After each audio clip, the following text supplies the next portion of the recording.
कितना निष्ठुर है समय। यदि प्रभु एक क्षण रुक जाते तो कम से कम माँ से भेंट तो कर पाते। कितने समय से वो उनकी प्रतीक्षा कर रहे थे। और माँ भी कितनी उत्साहित थी प्रभु से मिलने के लिए, पुत्र प्राप्ति की सूचना देने के लिए, अपनी प्रसन्नता प्रभु के साथ बांटने के लिए। परंतु कैलाश में महादेव को ना पाकर माँ को कितनी पीड़ा हुई होगी। प्रणाम स्वीकार कीजिए स्वामी।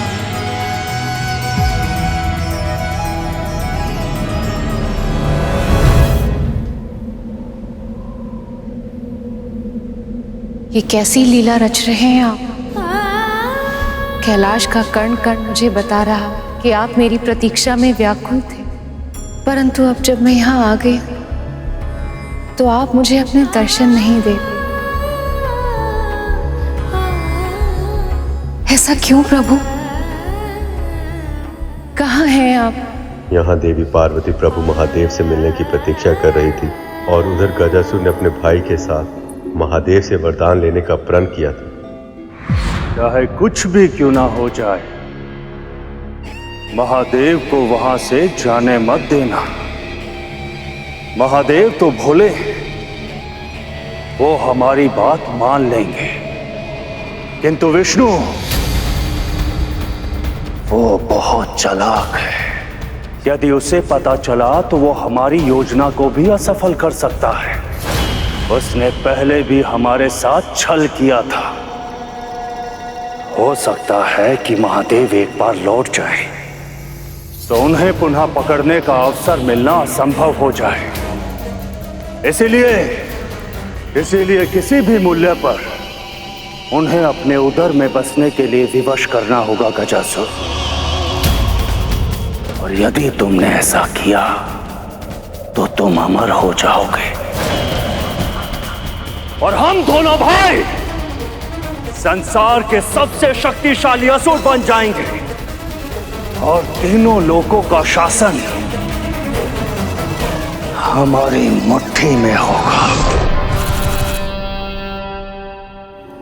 नंदी, महादेव कहाँ है? कैसे बताएं माता को कि प्रभु भक्त को दर्शन देने गए हैं। नमः शिवाय, ओम नमः शिवाय, ओम नमः शिवाय, ओम नमः शिवाय। ये रक्तम आकाश, ये तीव्र वेग से चलती आ रही, ये तो अशुभ के संकेत। ओम नमः शिवाय, ओम नमः शिवाय।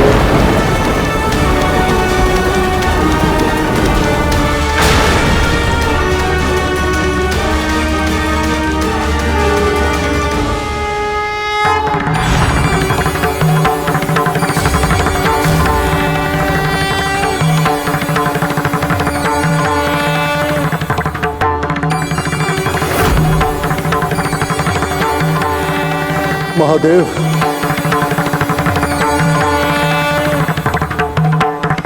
प्रणाम महादेव। तुम्हारी तपस्या पूर्ण हुई गजासुर। अमरता के अतिरिक्त जो मांगना है मांगो वरदान में। मुझे आपसे 2 वरदान चाहिए महादेव। पहला तो ये कि मेरे तन से निरंतर ऐसी अग्नि निकलती रहे जिसके कारण कोई भी देवी देवता, सुर, गंधर्व, मानव, दानव, ऋषि मुनि कोई भी मुझे छू तक ना पाए।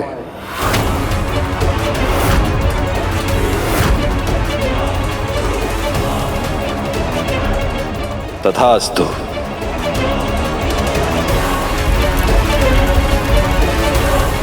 और मेरी दूसरी इच्छा यह है महादेव कि आप मेरे उदर में निवास करें।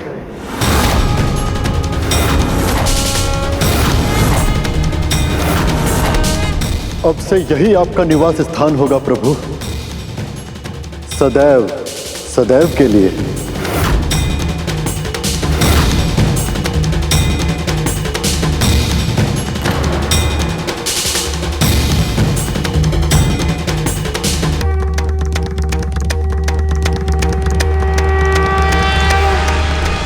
मुझने ऐसा वरदान मांगने के बारे में सोचा भी कैसे गुरुदेव? ये संपूर्ण सृष्टि महादेव के उदर में बसती है, इसीलिए तो माँ पार्वती ने हलाहल को प्रभु के कंठ के नीचे जाने से पहले ही रोक दिया था। यदि प्रभु ही किसी के उदर में चले गए तो इस सृष्टि का तो सर्वनाश हो जाएगा। महादेव ने भी गजासुर को यही समझाने का प्रयास किया, परंतु विनाश के समय बुद्धि साथ छोड़ देती है गरुड़। तो क्या वो असुर महादेव के मना करने के बाद भी नहीं माना? फिर क्या हुआ गुरुदेव? व्रत वो अनुष्ठान है गरुड़ जिसके माध्यम से भक्त भगवान को भी बांध देता है। जब ऋषि सूर्य के उदय होने से पहले अर्घ देने का अनुष्ठान करते हैं तो सूर्य देव को भी अपनी परिक्रमा पूरी करके ठीक समय पे उनके सामने प्रकट होना ही पड़ता है। यही नियम है। इसी अनुशासन से संसार का संतुलन सदा है। गजासुर की इच्छा अनुचित अवश्य थी, पर तपस्या की शक्ति से बंधे महादेव उसे अस्वीकार नहीं कर सकते थे। पर हां, उन्होंने गजासुर से एक विनती अवश्य की थी। यदि यही तुम्हारी इच्छा है गजासुर, तो मैं उसे अवश्य पूर्ण करूंगा, परंतु तुम्हें मुझे समय देना होगा। बड़ी तपस्या के बाद आज देवी पार्वती कैलाश लौट रही है और मुझे वहां ना पाकर वो अत्यंत व्याकुल हो जाएंगे। सत्य तो यह है कि मैं भी उनसे मिलना चाहता हूं।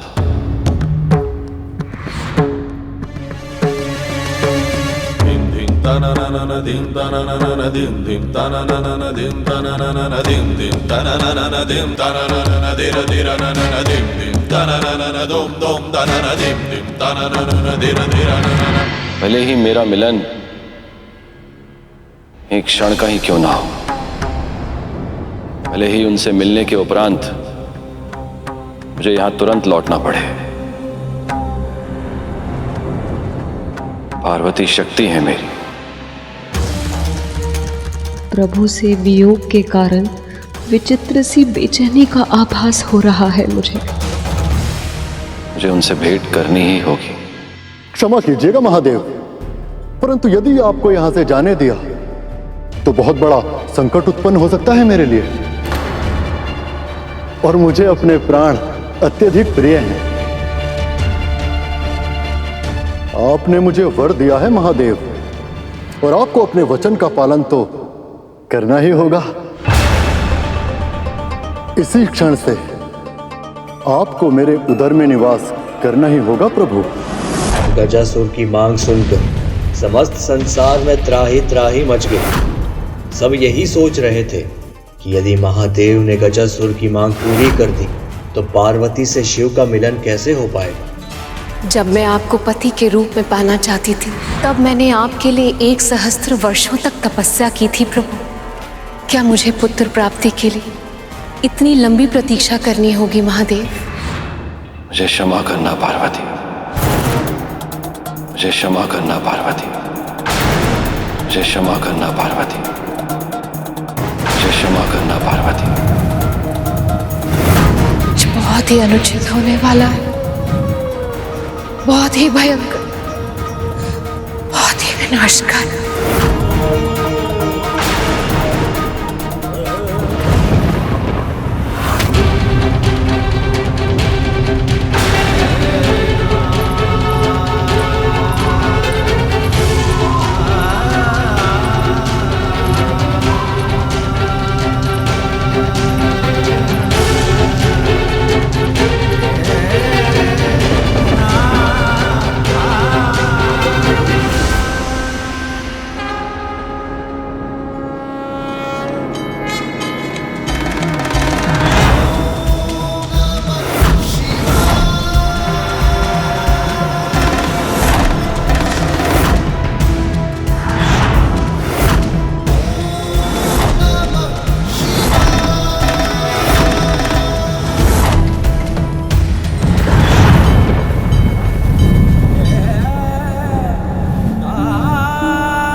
नंदी जी, माता को ये क्या हो रहा है?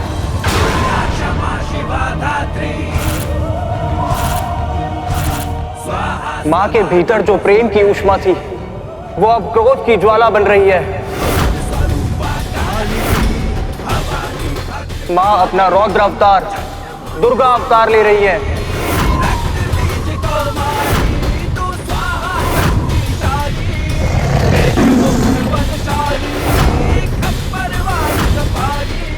यदि इन्हें रोका नहीं गया तो समस्त संसार को नष्ट होने से कोई नहीं बचा सकता।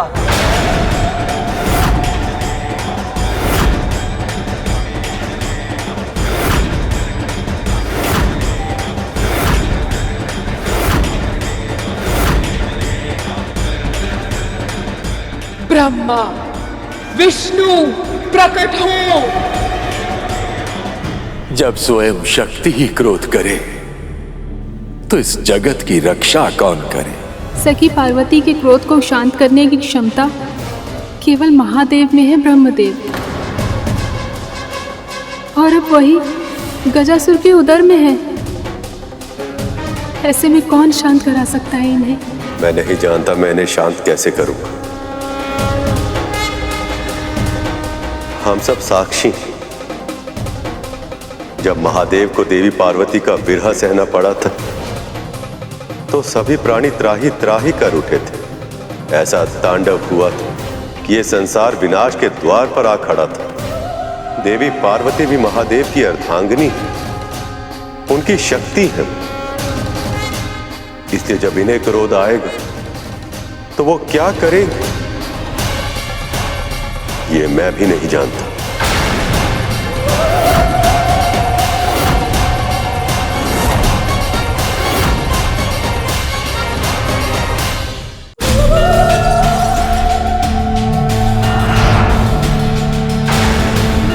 देवी, आपके पास तो हर क्षण का लेखा जोखा होता है। बताइए, कहाँ है महादेव?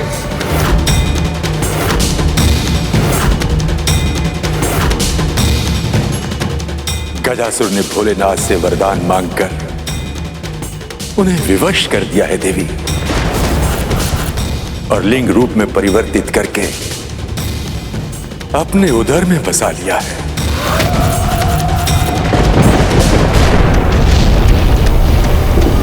गजासुर! गजासुर! गजासुर!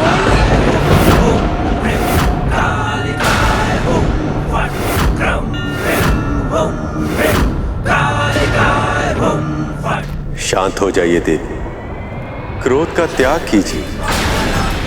इस संसार में सब आपकी ही तो संतानें, उनके बारे में सोचिए देवी।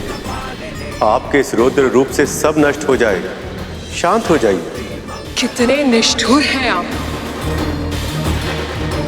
आप तो इस संसार के संचालक हैं और फिर भी आपने मेरे साथ इतना बड़ा अन्याय कर दिया। मुझे मनवांछित वरदान तो दिया, पर मेरे पति की, अपने सखा महादेव की रक्षा नहीं की आपने।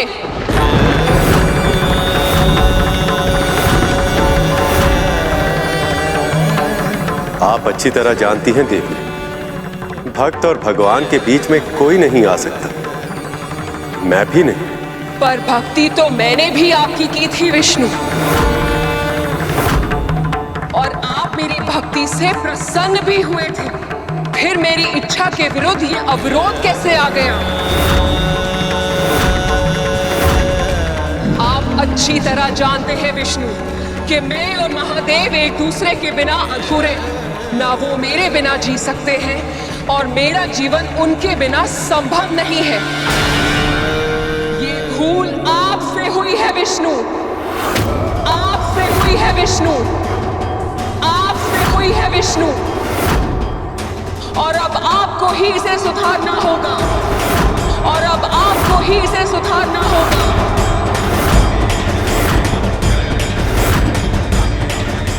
महादेव को वापस लेकर आना होगा आपको।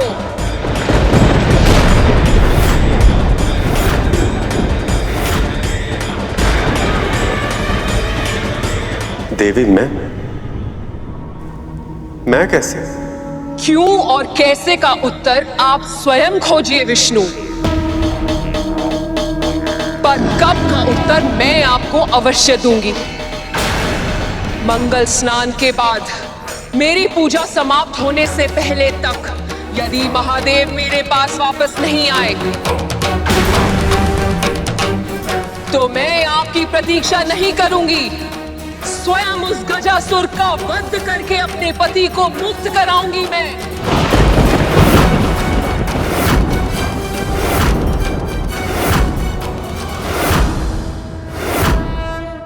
पर स्मरण रखिएगा, यदि मुझे ये करने के लिए विवश होना पड़ा तो समुद्र सूख जाएंगे, पर्वत भस्म का ढेर बन जाएंगे, धरती अग्नि उगलेगी और बादल रक्त की वर्षा करेंगे। यदि मुझे रौद्र रूप धारण करना पड़ा तो ये संसार नष्ट हो जाएगा विष्णु।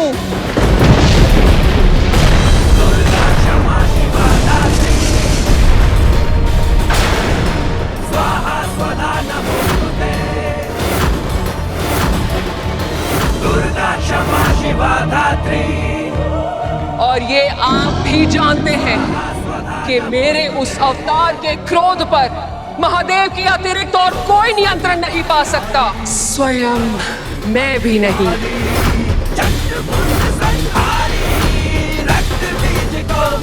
तो फिर प्रभु ने क्या किया गुरुदेव? गजासुर का पहला वरदान तो ये था कि उसे कोई छू भी नहीं पाएगा। तो फिर प्रभु विष्णु महादेव को छुड़ाकर कैसे लाए? प्रभु विष्णु के लिए समस्या केवल गजासुर नहीं था, उसका भाई गजमुखासुर भी था, जो सृष्टि में अंधेरा होते ही समझ गया था कि उसके भाई की तपस्या पूरी हो गई और अब वो अपनी शक्तियों का प्रयोग करने के लिए स्वतंत्र है। संसार पर ऐसी भीषण विपदा आ पड़ी थी जो ना तो किसी ने कभी देखी थी और ना ही सुनी थी।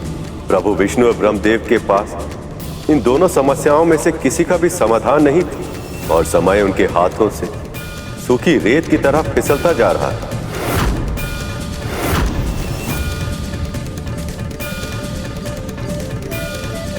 आप चिंता मत कीजिए देवी, प्रभु विष्णु ऐसा ही करेंगे।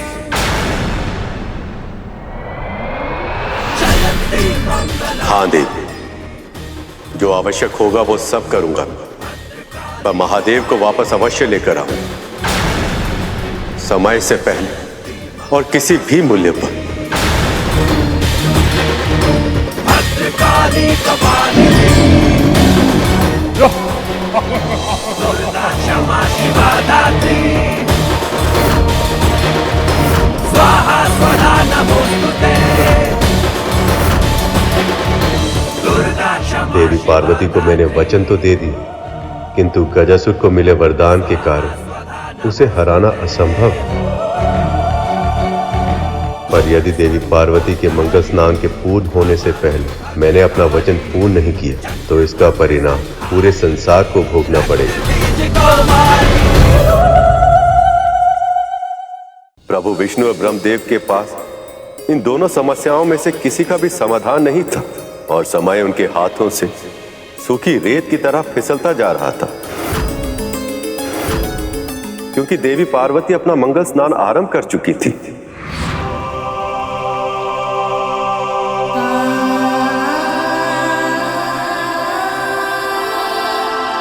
भक्त की पुकार सुनते ही दौड़े चले गए महादेव। मैं मानती हूँ कि तपस्या का मान करना महत्वपूर्ण होता है, परंतु एक पत्नी की प्रेम का सम्मान करना भी तो आवश्यक है। उन्हें आभास था कि मैं आने वाली हूं, फिर भी एक क्षण नहीं रुक पाए वो, और ना ही किसी ने उन्हें रोका। इस पूरे कैलाश पर ऐसा कोई नहीं है जिसे मेरी भावनाओं की चिंता हो, जिसके लिए मेरी इच्छाओं का मान रखना महत्वपूर्ण हो।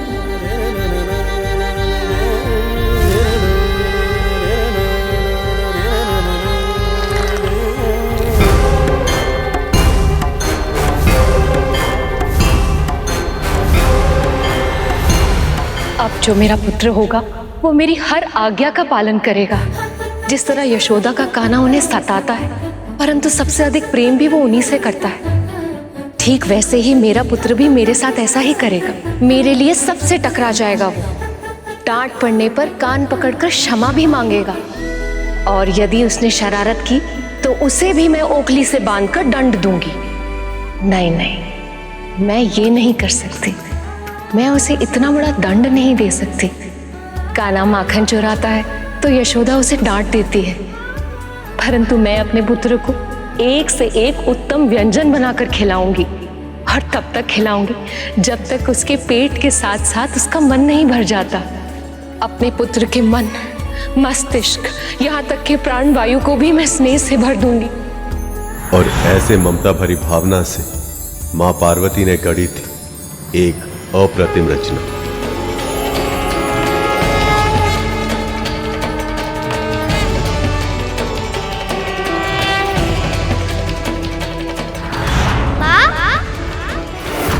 अभी जो मैंने अनुभव किया, क्या था वो? माँ? माँ?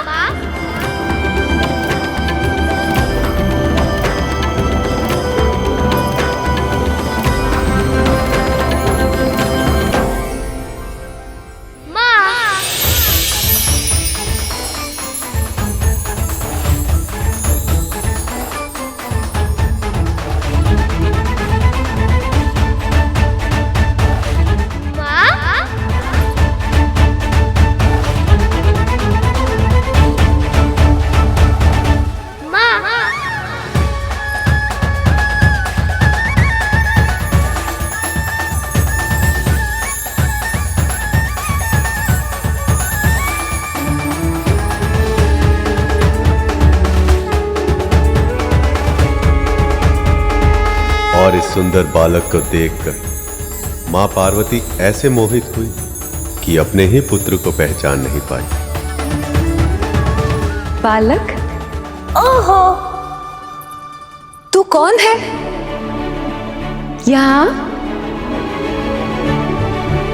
आजा।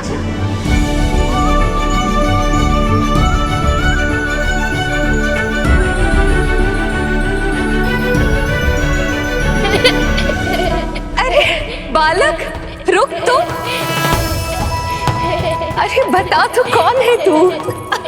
अपने नन्हे नन्हे पगों से यूं ठुमक ठुमक के मेरे हृदय में ही प्रवेश कर लिया तूने तो। रुक रुक जा मेरा पुत्र। हाँ माँ, मैं आपका ही पुत्र हूँ, आपकी हृदय से जन्मा हूँ, केवल आपके लिए इस संसार में आया हूँ। अब से आपकी सेवा ही मेरा सुख, और आपका सुख ही है मेरा उद्देश्य। एक माँ के लिए सबसे बड़ा सुख होता है अपनी संतान से प्रेम और अनुराग पाना। माँ पार्वती को भी यही प्रसन्नता थी कि अब कोई कैलाश में उनके दुख और सुख का ध्यान रखने वाला आ गया है।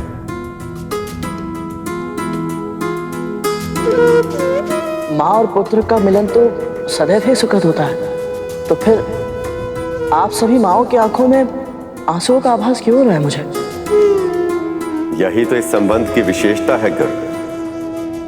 वैसे तो देवी पार्वती शक्ति स्वरूपा महादेव के साथ अर्ध नारीश्वर है, अपने आप में हर तरह से संपूर्ण, किंतु जब एक स्त्री मां बनती, अपनी संतान को अपने वश से लगाती, तो उस समय उसे जिस पूर्णता, जिस सुख का आभास होता है, वो केवल एक मां ही समझ सकती है। इस पूरे संसार में एक स्त्री का अपनी संतान को जन्म देने से अधिक सुंदर, अधिक अलौकिक और कुछ भी नहीं कर। और गणेश तो केवल और केवल देवी पार्वती से ही उत्पन्न हुए थे। पर महादेव का क्या हुआ? वो तो अपने पुत्र के जन्म के समय ही उपस्थित नहीं रह पाए। हाँ गुरुदेव, प्रभु विष्णु ने तो वचन दिया था कि माँ पार्वती के मंगल स्नान के बाद उनकी पूजा समाप्त होने से पहले वो महादेव को ले आएंगे। तो फिर उन्होंने अपना वचन पूरा कैसे नहीं किया? गरुड़ सही प्रश्न पूछ रहा है। यही जिज्ञासा और इसका उत्तर ही गरुड़ को वो ज्ञान देंगे जिससे उसको भविष्य में लाभ होगा। गणेश का जीवन हर मनुष्य के लिए मार्गदर्शक होता है और यही ज्ञान गरुड़ का भी मार्गदर्शन करेगा मेरा वाहन बनने में। प्रभु विष्णु के साथ साथ ब्रह्मदेव, देवराजेंद्र, नंदी, श्रृंगी और अन्य शिवगण भी इसी पहेली में उलझे थे जब अपने प्रभु की समस्या का समाधान करने के लिए देव ऋषि नारद वहां आए।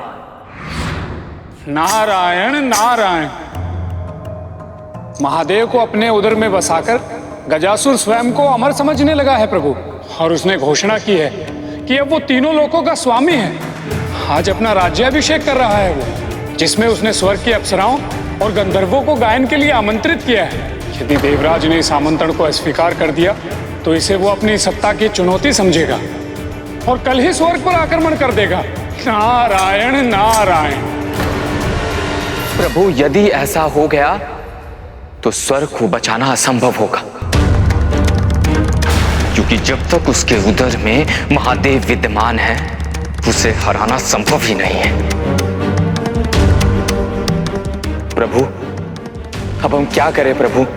जिसे आप समस्या समझ रहे हैं देवराज, वही तो अवसर है।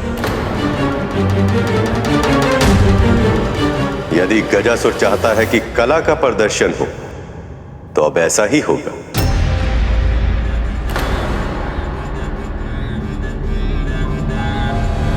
हम छद्म वेश में वहां जाएंगे और अपनी कला का ऐसा प्रदर्शन करेंगे कि गजासुर हमें हमारी इच्छा के अनुसार पुरस्कार देने के लिए विवश हो जाएगा।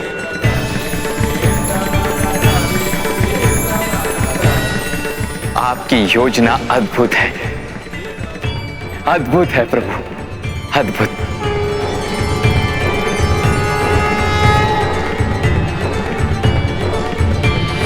एक और प्रभु विष्णु, इंद्र, नंदी, श्रृंगी और अन्य सभी शिवगण महादेव को मुक्त करने के अभियान पर निकले।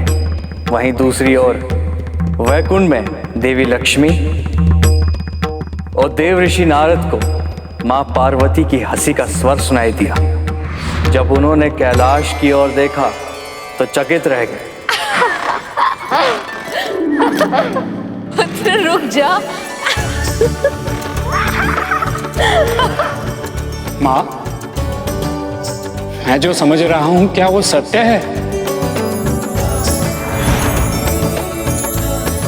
पूरी तरह सत्य है देवर्षि।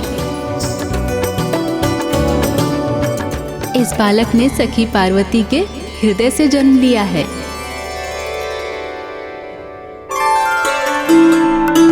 और उनकी इच्छा अनुसार ये भी प्रभु नारायण के श्री कृष्ण अवतार की तरह नटखट और मनमोहक है। सत्य सखी, फिर तो इस बालक को मैं निकट से देखूंगी।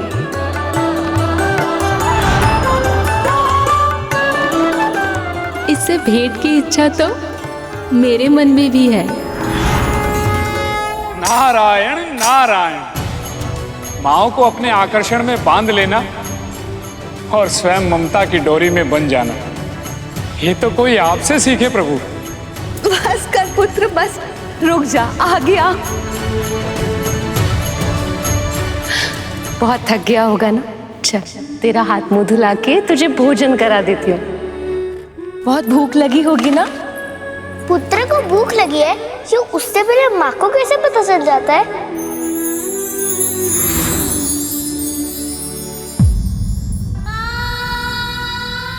ले गरुड़, भूख लगी होगी ना?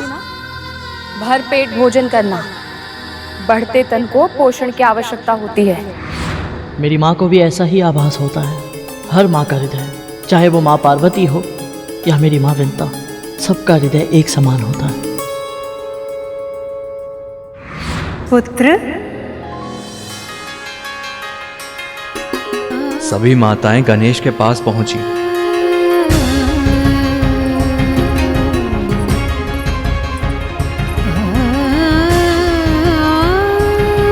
माँ का हृदय पुत्र के उदर से जुड़ा होता है।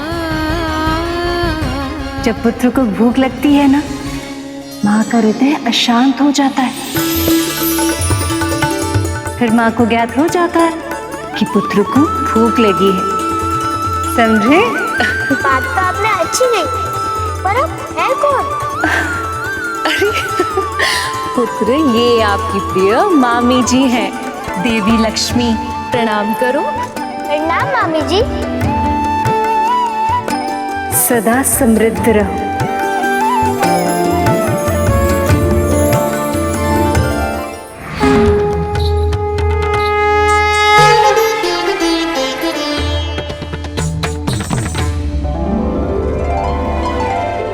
और पूरा ब्रह्मांड गणेश को अपने पुत्र की भांति प्रेम दे रहा था, आने वाले विपदा से बिल्कुल अनजान।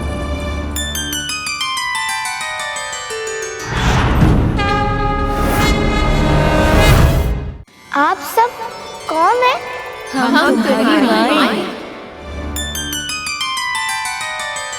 आओ पुत्र, निकट आओ। आओ पुत्र, हमारे पास आओ।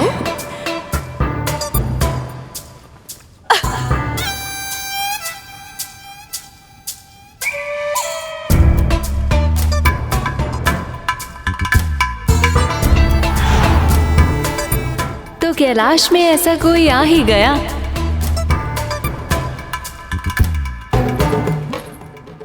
जो महादेव का नहीं, देवी पार्वती का भक्त है। बधाई हो देवी, आपकी तपस्या का फल आपको मिल ही गया। आपने जैसी कल्पना की थी, बिल्कुल वैसा ही पुत्र मिला है आपको। पुत्र, आगे आओ।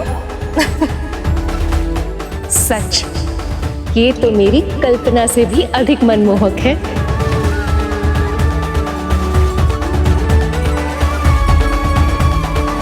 उस बालक ने न केवल देवी पार्वती बल्कि सभी माओं का मन मोह लिया। उधर प्रभु विष्णु कथावाचक का छद्म वेश धारण करके देवराज इंद्र, नंदी, श्रृंगी और अन्य शिवगणों के साथ गजासुर की राजसभा के निकट जा पहुंचे। माता पार्वती से किया वचन निभाने और महादेव को गजासुर के उदर से निकालने। वो देख रहे हैं आप सब, वही है गजासुर का स्वर्ण महल।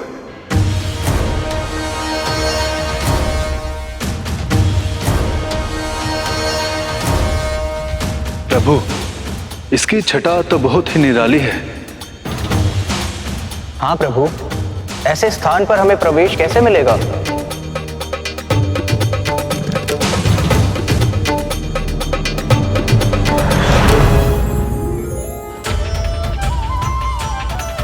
विलक्षण प्रभु, विलक्षण। ये रूप विलक्षण है। बस अब यही आशा है प्रभु कि जिस कार्य की सिद्धि के लिए ये रूप धारण किया है वो पूरा हो जाए। हम महादेव को निश्चिंत ही मुक्त कराएंगे।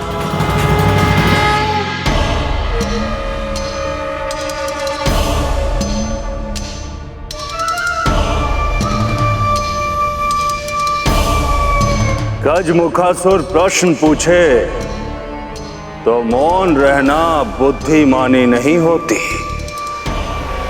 कौन हो तुम सब और यहां क्यों आए हो?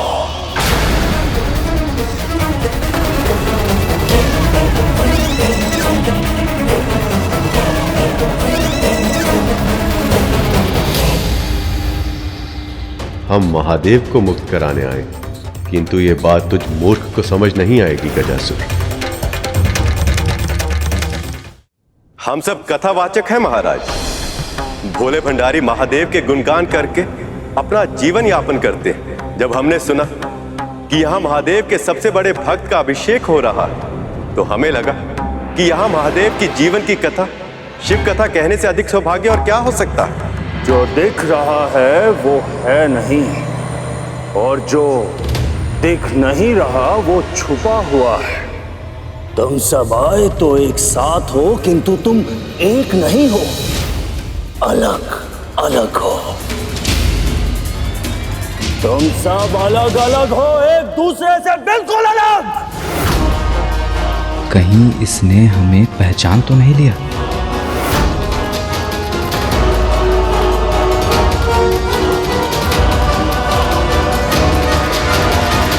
आप सही कह रहे हैं महाराज, हम सब अलग अलग ही हैं।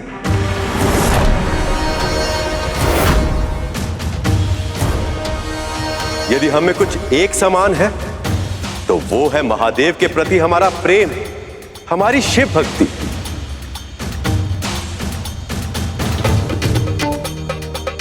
अब आप ही बताइए, इससे अधिक महत्वपूर्ण और क्या हो सकता है? तुम सब सत्य कहा तुमने, परंतु अब कहते ही रहोगे या कुछ सुनाओगे भी? शिव कथा सुनने के लिए अत्यधिक आतुर हूं मैं। राक्षस होकर भी इसकी भक्ति भावना कितनी शुद्ध है।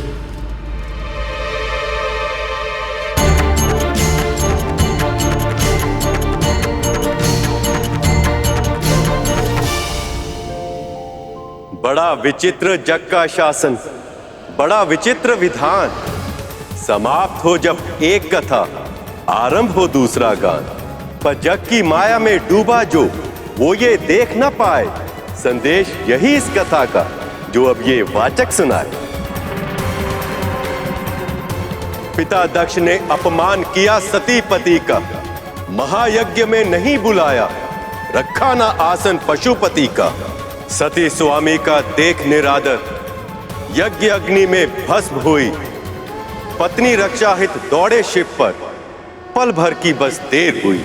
होना था जो विनाश हो चुका, प्राण प्रिया थी जा चुकी। खुला रुद्र का नेत्र तीसरा, क्रोधा अग्नि दहक उठी। शिव जो कल्याणकारी है संतुलन के साधक। मृत प्रिया को हाथों में लेकर अब थे विनाश को आतुर। जिस सृष्टि में प्रिया नहीं, वो सृष्टि कैसी, कैसा जीवन। अब मृत्यु ही बस सत्य बने, अब हो बस तांडव नर्तन। भगवान विष्णु देवी पार्वती को दिया वचन पूरा करने गजासुर तक पहुंच गए थे, परंतु आगे जो होने वाला था उसका आभास उन्हें नहीं था।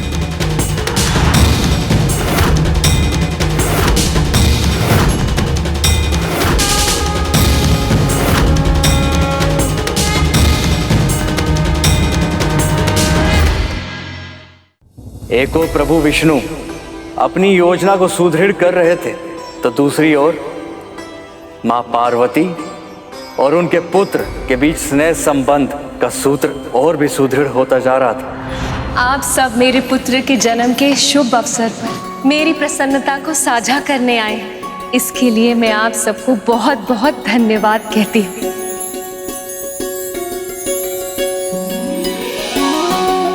परंतु आप अब ये बताइए कि मेरे पुत्र के लिए कोई उपहार लाए हैं या फिर लाए हैं पुत्र।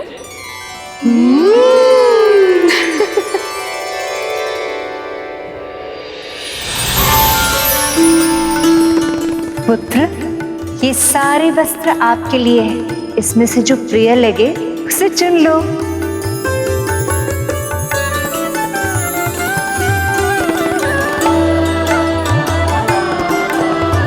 आप सही माताओं का धन्यवाद, पर मुझे तो मेरी ही माँ के दिए हुए वस्त्र ही सबसे प्रिय लग रहे हैं।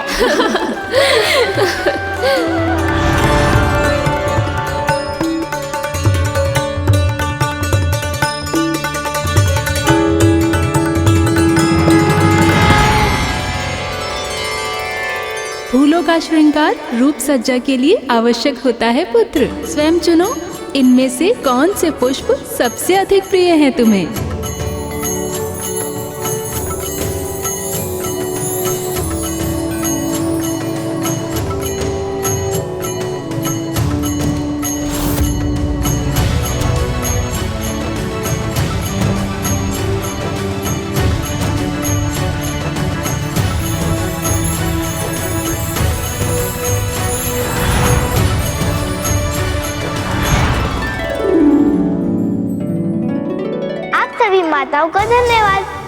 मुझे तो मेरी माँ के दिए हुए लाल फूल ही सबसे प्रिय लग रहे हैं।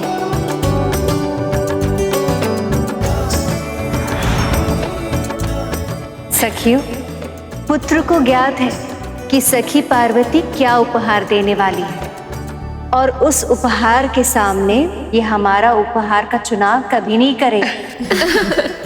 इसलिए क्यों ना हम कुछ ऐसा करें जिससे कि पुत्र को ज्ञात ही ना हो कौन सा उपहार किसका है। उचित विचार है सखी, तभी तो पता चल पाएगा कि सत्य में इन्हें कौन सी वस्तु सबसे अधिक प्रिय है। माँ, इन्हें प्रयास करने दीजिए, विजय तो आपके प्रेम की होगी।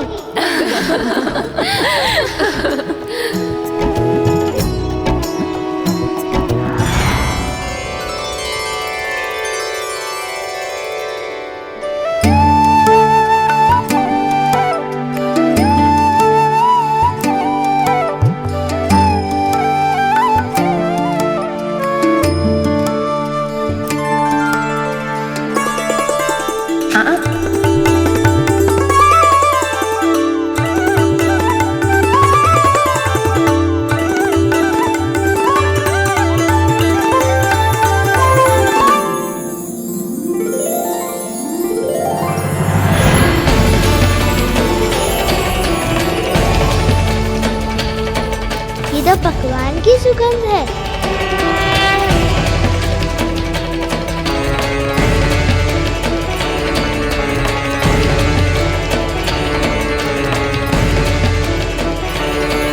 ये सारे पकवान और मिठाई की सुगंध कैसे पहचानूं माँ को?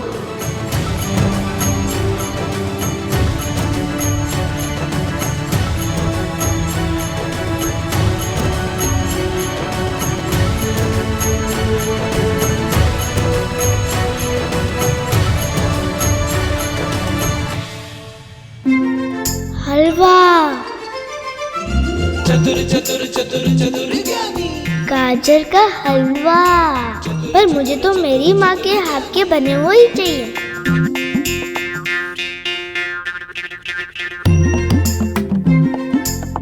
मखाने की खीर, अवश्य माँ लक्ष्मी की होगी, लेकिन माँ कहाँ है?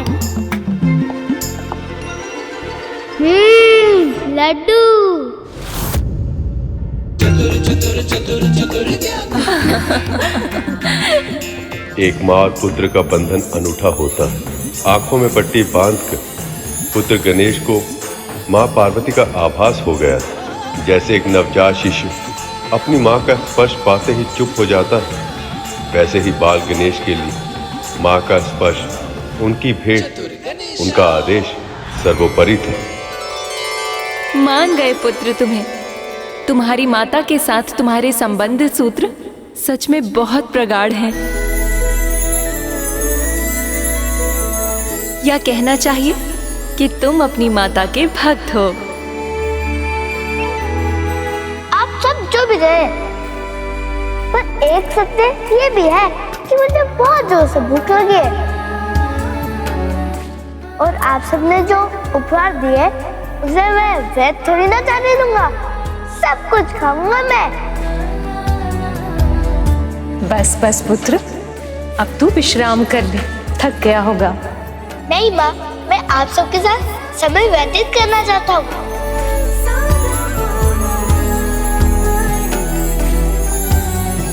वो थक माँ गई हैं और विश्राम करने के लिए मुझे कह रही हैं।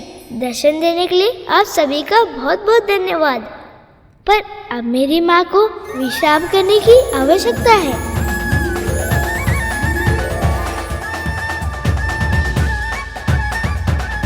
इतनी चिंता करता है मेरी, इतना ध्यान रखता है। ऐसा ही तो पुत्र चाहा था मैंने। मेरी इच्छा पूरी हो गई, परंतु प्रभु को हमारे पुत्र से मिलाने की प्रतीक्षा नहीं की जा रही मुझसे। कैलाश में देवी पार्वती को लग रहा था जैसे इस पुत्र ने जन्म लेते ही उनके सब दुख हर लिए, और उधर पाताल में प्रभु विष्णु गजासुर के सामने महादेव और देवी पार्वती का प्रसंग सुनाकर महादेव को गजासुर के उदर से निकालने का प्रयास कर रहे थे। शिव की पीड़ा असहनीय थी, प्रिया से अनंत विरह की वेदना उनके तन के कण कण से क्रोधाग्नि बनकर फूट रही थी। साक्षात मृत्यु नृत्य कर रही थी। मानो ऐसा लग रहा हो जैसे हर बीते क्षण के साथ प्रलय निकट आ रही। महादेव का संताप विनाश का उद्घोष बन चुका था। संसार का संहार होने ही वाला था। उन्हें रोकना आवश्यक था, किंतु किसी को यह आभास तक नहीं था कि इस असंभव कार्य को संभव कैसे बनाया जाए। तब संसार के संचालक विष्णु सामने आए और उन्होंने कुछ ऐसा किया जो अकल्पनीय था। क्या क्या किया विष्णु ने? अपने सुदर्शन चक्र से उन्होंने देवी सती के मृत तन के 52 भाग कर दिए। वो 52 भाग भारतवर्ष के विभिन्न स्थानों पर जाकर गिरे, जिनसे बने 52 शक्ति पीठ। वही शक्ति पीठ जो देवी सती के प्रखर और प्रेम पूर्वक जीवन के ज्वलन स्मृति चिन्ह के रूप में आज भी विद्यमान है। उधर विष्णु के कल्पनातीत कार्य के बाद महादेव ने अपना तांडव तो रोक दिया और उससे संसार की रक्षा भी हो गई, किंतु महादेव का हृदय अब भी शोक से व्याकुल था। सती के रूप में अपनी शक्ति, अपनी आत्मा खो दी थी उन्होंने, और उनके बिना अर्धनारीश्वर अधूरे थे। शिवा और शक्ति को तो मैंने भी अलग किया है, तो क्या संकट मेरे ऊपर भी आ सकता है? अब आप विश्राम कीजिए माँ। जिस तरह थोड़ी देर पहले तू भाग रहा था ना ताकि मैं तुझे पकड़ ना पाऊं, ठीक वैसे ही मेरी नींद भी भाग गई है तेरी मनमोहक बातें सुनकर। इसीलिए तू अब मेरी चिंता छोड़ और ये बता क्या करना चाहता है तू? गोद में आए विघन हरता। अच्छा, तो झूला झूलना है तुझे? आजा फिर। प्रेम लुटाती प्रथम आप बैठिए माँ। अरे उसे बनाती। अरे पुत्र तो तू है, झूला तो मुझे झुलाना चाहिए तुझे बिठाकर, नहीं तो तू थक जाएगा ना। आपकी सेवा करके मैं थक जाऊं, ऐसा कभी भी नहीं होगा। नारायण नारायण, आपका पुत्र तो बहुत ही विलक्षण है माँ। ये तो केवल आपके ही सुख के बारे में सोचता रहता है। प्रणाम देवर्षि। प्रणाम देवर्षि। आ गया।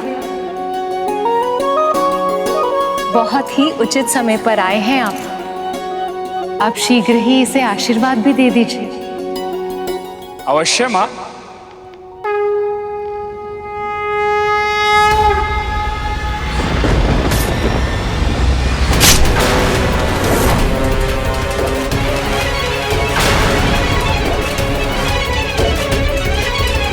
ये क्या आभास हुआ मुझे?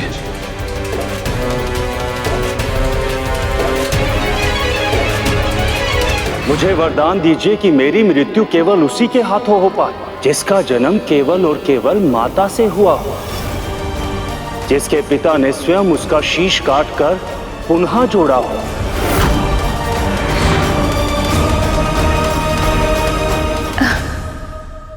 क्या हुआ देवश्री?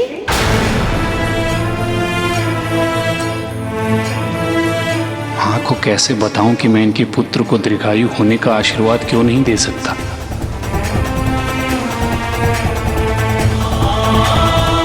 किस सोच में पड़ गए मुनिवर? यही कि माँ, इस बालक का जन्म जितना विशेष है, इसका जीवन भी उतना ही विशेष है। और मुझे पूरा विश्वास है इसकी जीवन यात्रा बहुत ही रोचक और दीर्घ होगी। नारायण नारायण। अब क्षमा कीजिएगा मां, मुझे जाना होगा।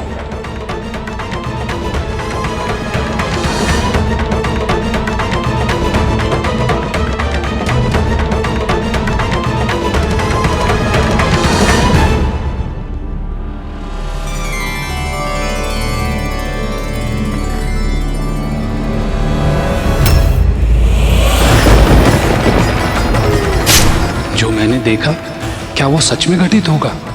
यदि ऐसा हुआ तो माँ की प्रतिक्रिया क्या होगी? ये क्या आभास हुआ मुझे? एक माँ से कैसे कहूँ कि उसके संतान की आयु अधिक नहीं है? अगर ऐसा हुआ तो माँ शक्ति ये वियोग नहीं सह पाएगी। इसके परिणामों की चर्चा किसके साथ करूं? प्रभु नारायण भी अभी अपने लोक में नहीं है।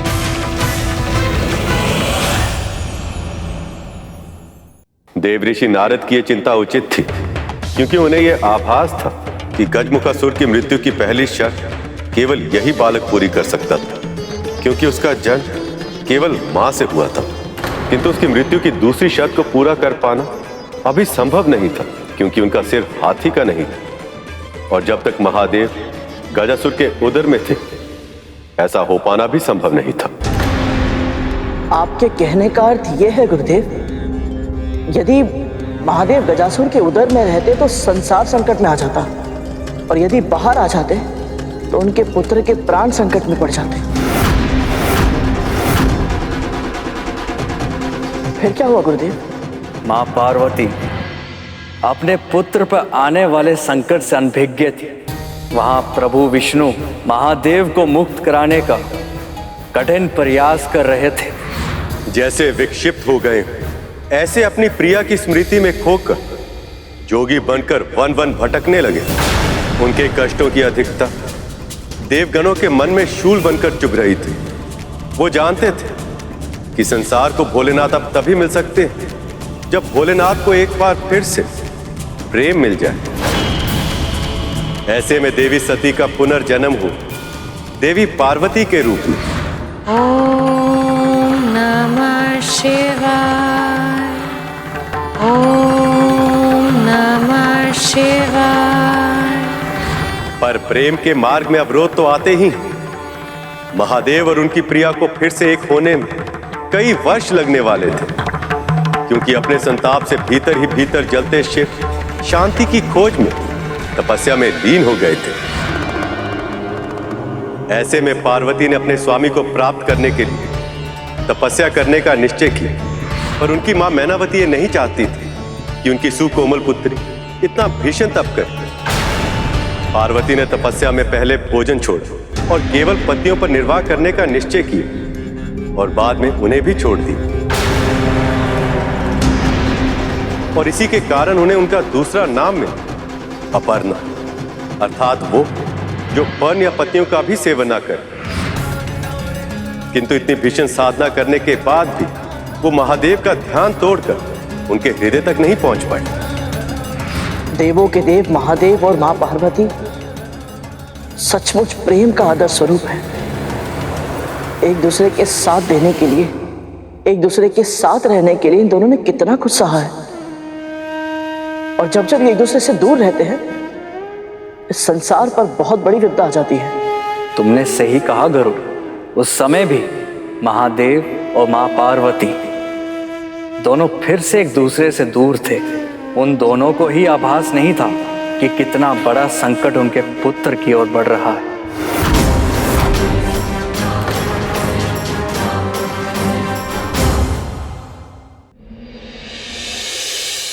बहुत ही सुंदर रूप पाया है उसने, सलोना सा मुख, नटखट इतना कि पूछे ही मत। उसके हृदय में अपनी माँ के लिए इतना सम्मान, इतना प्रेम, इतनी भक्ति कि संसार की कोई भी माँ उस पर बलिहारी जाए। मैं सच कह रही हूँ स्वामी, उसे एक बार देखते ही कोई भी व्यक्ति अपनी सारी चिंताएं भूल जाए। इतना मनमोहक है वो पार्वती नंदन। बस कीजिए देवी, और मत बताइए उस बालक के बारे में। आपके वर्णन मात्र से ही उस बालक को देखने की इच्छा हमारे मन में और प्रबल होती जा रही है।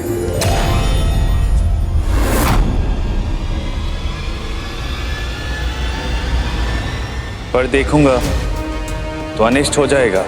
पर वो तो तब होगा ना स्वामी, जब आप सीधे अपनी दृष्टि उस पर डालेंगे। पर यदि आप किसी वस्तु की ओट से उसे छिपकर देखेंगे तब तो ऐसा कुछ नहीं होगा। परंतु देवी, कई शताब्दियों के बाद ऐसा बालक जन्म लेता है स्वामी। उसके दर्शन करके ही मेरे चित्त को बहुत सुख मिला, और केवल सुख ही नहीं, सत्य तो ये है कि मैंने उसे देखते ही मेरे भीतर ममता का अनुभव किया।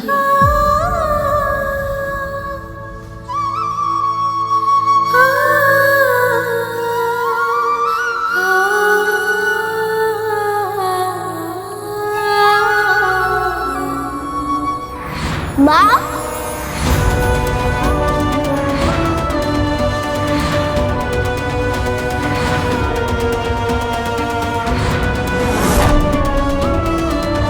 क्या वो बालक सच में इतना गुणवान है? अब तो उनके समक्ष जाकर उसे देखना ही होगा मुझे।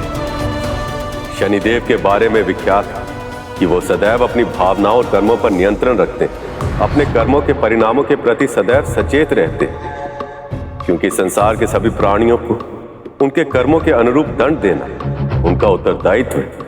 पर इस बालक के बारे में जानकर वो भी स्वयं को रोक नहीं पाए, किंतु जिस शनि की दृष्टि से सारा संसार बचता है, वह स्वयं बाल गणेश की एक झलक के लिए कैलाश की ओर बढ़ रहे। किंतु नारद अभी भी गणेश को देखकर भविष्य की चिंता में थे। वो दृश्य विधाता की किसी बड़ी योजना का भाग है या फिर अनिष्ट का संकेत?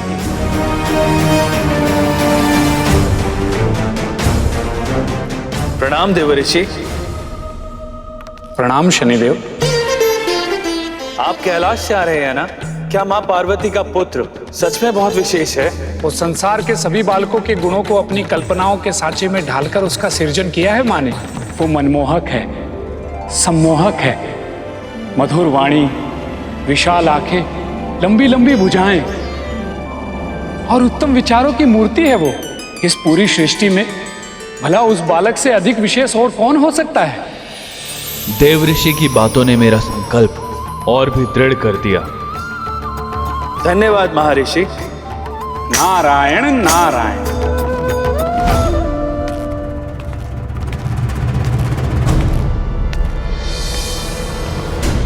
शनिदेव कहीं उस बालक से भेंट करने तो नहीं जा रहे?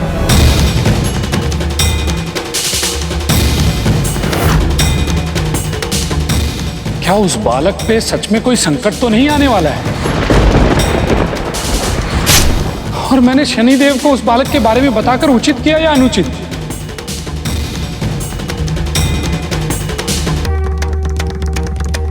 नारायण नारायण। मुझे ये आभास क्यों हो रहा है कि समय का चक्र बहुत तीव्र गति से घूम रहा है और बहुत सारी घटनाएं एक साथ अनेक स्थानों पर आकार ले रही हैं। ये स्थिति कोई सामान्य स्थिति नहीं हो सकती। निश्चित ही कुछ बहुत बड़ा होने वाला है। पर क्या?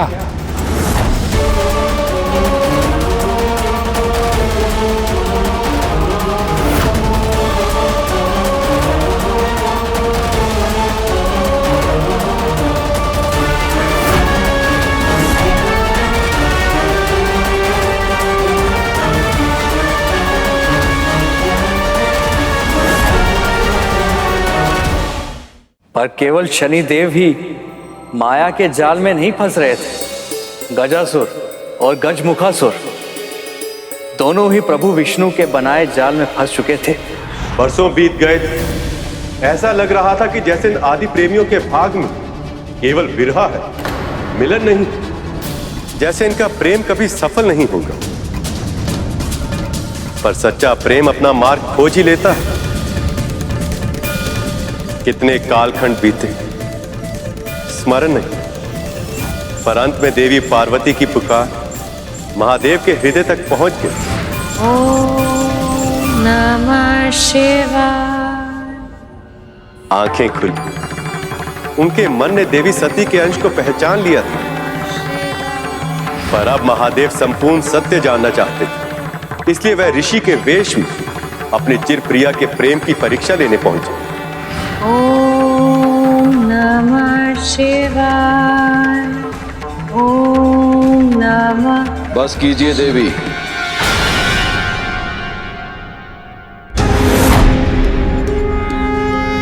कौन है ये साधु ऋषि और मेरी शिव भक्ति में विघ्न क्यों कर रहे हैं? रोक दीजिए तपस्या। आप एक ऐसे व्यक्ति के साथ विवाह कैसे कर सकती हैं जो एक यावर का जीवन जीता है, जिसके पास आप जैसी रूपवती राजकुमारी को देने के लिए उपहार में और कुछ है तो बस दुर्गम कैलाश की चोटी, जहां हर समय मां भयंकर अस्थियां हिला देने वाली शीत का प्रभाव बना रहता है, जो हर समय भूत प्रेत, पिशाच, निशाचर, बैलों और नागों जैसे पशुओं से घिरा रहता है। आप अपने महलों का सुखी जीवन छोड़ के एक ऐसे व्यक्ति के साथ विवाह करके अपने जीवन को सदैव के लिए दुस्वप्न क्यों बनाना चाहती हैं? बस कीजिए ऋषिवर।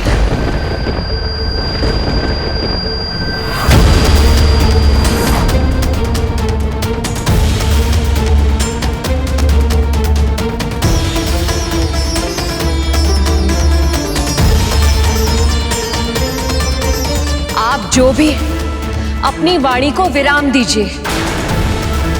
जिनके बारे में अनर्गल प्रलाप कर रहे हैं, मैं उनसे प्रेम करती हूं।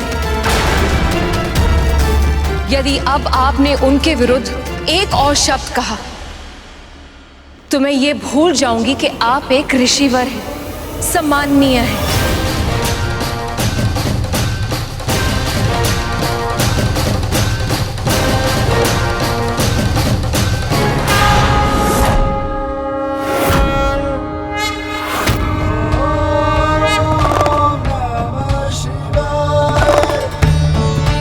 उस क्षण देवी पार्वती के लिए समय मानो थम सा गया था। उन्हें आभास हो गया था कि शिव से उनका मिलन होने को।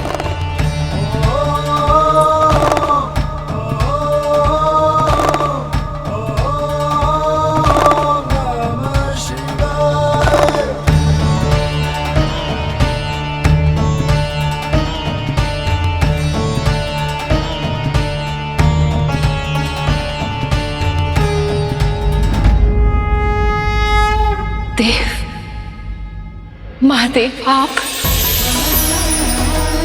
इसका अर्थ है कि मेरी तपस्या सफल हुई। अब हमारा मिलन होगा। और इस तरह कई कठिन परीक्षाओं के बाद शिव और सती विवाह सूत्र में बंधने वाले थे।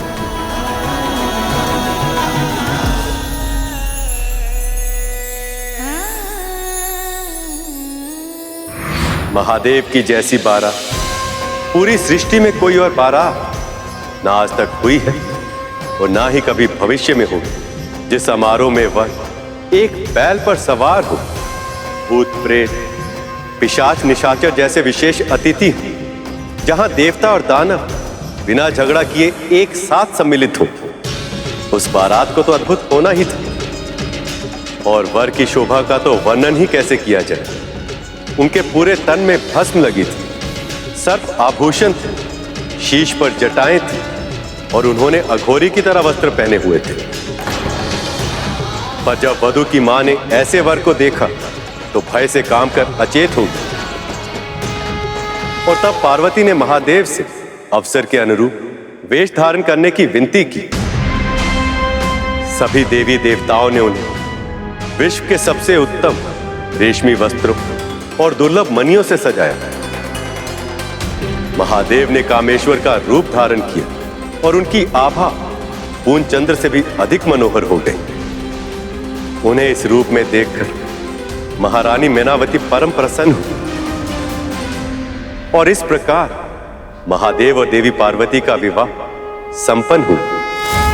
हर हर शंभू, हर हर शंभू, हर हर शंभू, हर शंभू।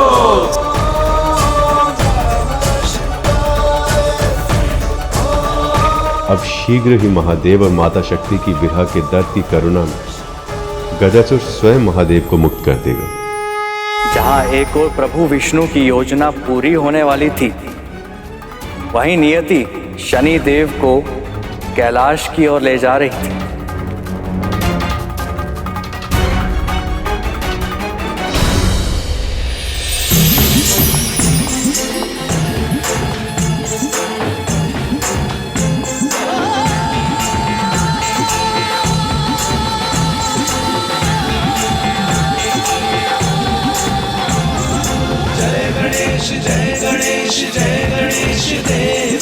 आंख लग गई थी।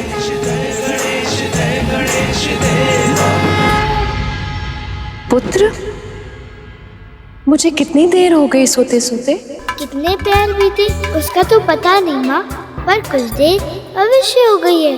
तो तूने मुझे जगाया क्यों नहीं? इतनी देर से ऐसे ही बैठा रहा। कितनी असुविधा हुई होगी तुझे। यदि मैं आपके गोद में ऐसे सर रख के सो जाता तो क्या आपको असुविधा होती? पार्वती के मन असुविधा का तो प्रश्न ही नहीं उठता। मुझे तो सुख की अनुभूति होगी। बस माँ, बिल्कुल वही अनुभूति मुझे भी हुई है। मेरी सहायता से आपको तनिक विश्राम मिल पाए, ये मेरे लिए असुविधा नहीं, बहुत सुख की बात है माँ। आज अब तू सो जा मेरे पास, आजा। हाँ, प्रथम देवता जग में उसे बनाती।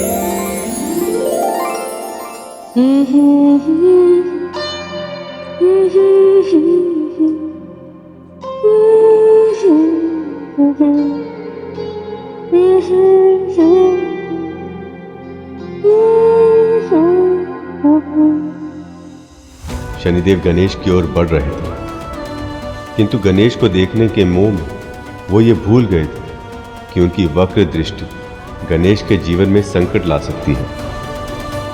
मन चाहता है कि आगे बढ़ता जाऊं, मस्तिष्क कहता है कि वापस लौट जाऊं, और ये पग हैं कि रुकने का नाम ही नहीं लेते।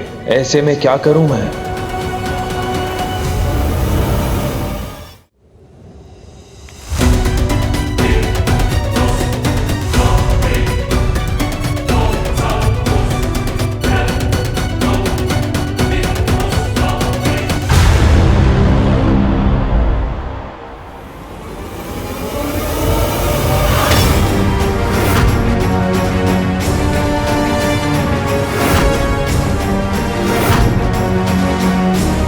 यहां से तो कुछ दिखाई ही नहीं दे रहा।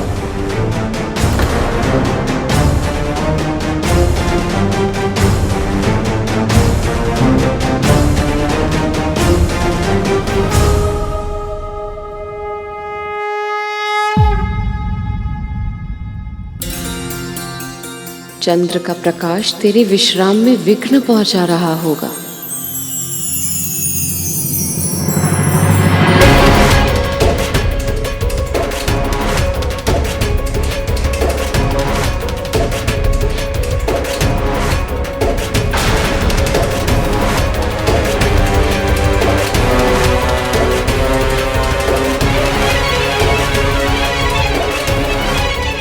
चंद्रदेव के प्रकाश और माता की ममता ने अनहोनी होने से रोक लिया था, किंतु विधि के विधान को कौन टाल सकता है?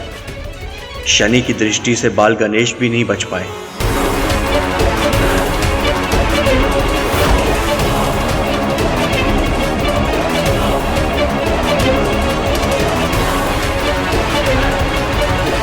शनिदेव, यहाँ तक आने के बाद इस बालक को बिना देखे क्यों जा रहे हैं? चंद्रदेव, मैं वो भाग्यहीन हूं जो किसी को नहीं देख सकता, इस बालक को भी नहीं। धैर्य रखिए शनिदेव, धैर्य का परिणाम सदैव सुखद ही होता है।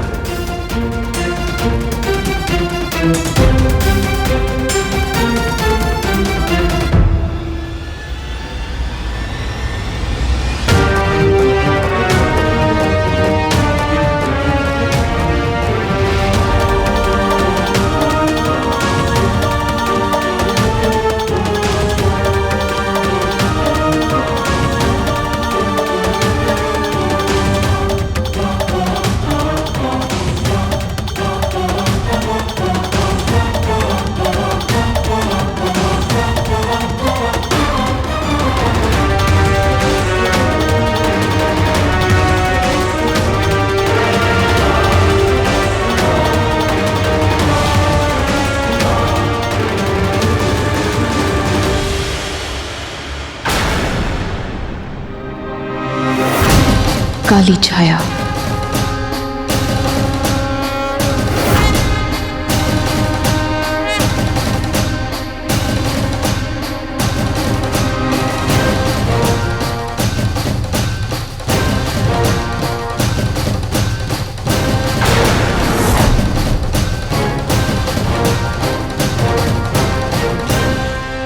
शनि देव।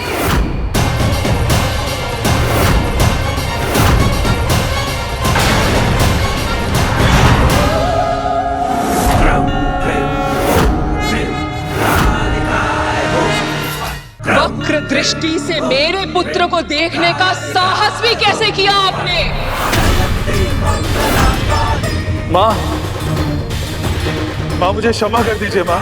आपका कर्तव्य है कि आप अपनी भावनाओं को नियंत्रित रखें। अपने धर्म से बाध्य हैं आप, और फिर भी आपने ये नियम तोड़ दिया। मेरे पुत्र के साथ अकल्पनीय अपराध कर दिया आपने, और अब इस अपराध का दंड आपको भोगना ही होगा दंडाधिकारी। मुझे क्षमा कर दीजिए।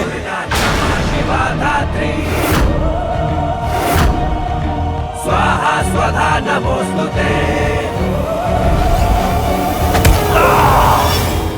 मुझे क्षमा कर दीजिए माँ।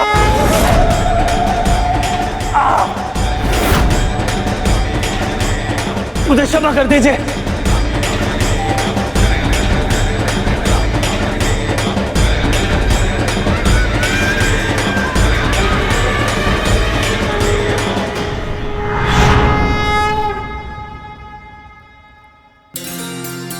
क्या हुआ माँ? कुछ नहीं हुआ पुत्र, और तुझे कुछ होने भी नहीं दूंगी। प्रत्येक माँ हर पल यही प्रयास करती है कि वो अपनी संतानों की रक्षा कर सके, किंतु आवश्यक नहीं है कि वो हर बार सफल ही हो जाए। जो स्वयं शक्ति स्वरूपा है, यदि उन माँ पार्वती के लिए ही अपनी संतान की रक्षा करना इतना कठिन है, तो हम साधारण मानवों से यदि कोई भूल हो जाए तो हमें दुख और अवसाद में डूबना नहीं चाहिए। वैसे भी जो हो रहा था वो तो होना ही था। विधि का विधान था, नियति पहले ही तय कर चुकी थी। अब तो बस घटित हो रहा था। कितना कुछ था जो अभी सामने आना शेष था, बिल्कुल वैसे ही जैसे प्रभु विष्णु की कथा कांड, क्योंकि वो भी अपने वाद्य की तरह रहस्यमय ही था, भविष्य के गर्भ में छुपा अज्ञात। उत्तम, अति उत्तम, आनंद आ गया। सत्य कथावाचक, बहुत श्रेष्ठ कथा कह रहे हो तुम। आगे कहो। सृष्टि के नादी प्रेमियों का मिलन पहले ही बड़ी कठिनाइयों से हुआ, किंतु एक मूर्ख के कारण ये दोनों फिर से एक दूसरे से अलग हो। स्वयं को महादेव का भक्त कहता है वो, किंतु तब भी अपने इष्ट महादेव और उनकी प्रिय देवी पार्वती को बहुत गहरा दुख दिया है उसने। कौन है वो? बोलो कथावाचक। उस दुष्ट के बारे में जानने की उत्सुकता मेरे प्राण ले लगी। तुम्हें जो चाहिए वो मांग लो, परंतु बताओ मुझे, कौन है वो मूर्ख?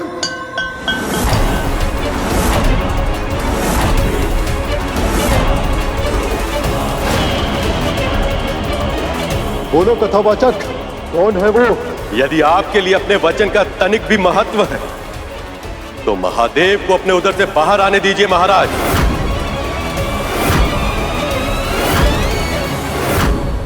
क्योंकि वो मूर्ख आप ही हैं।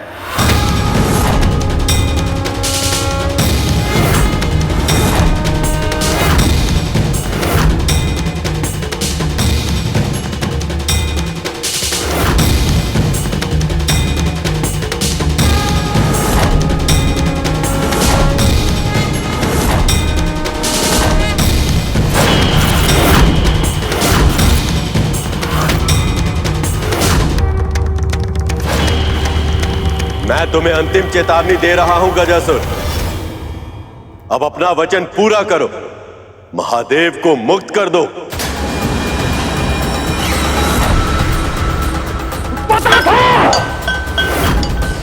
पता था यह कोई साधारण कथावाचक नहीं है।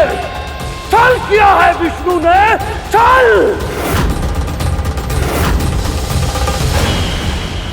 गजासुर, किसी भी मूल्य पे महादेव को उधर से बाहर मत आने देना, किसी भी मूल्य पर नहीं। तुम अपनी चिंता करो गजमुखासुर।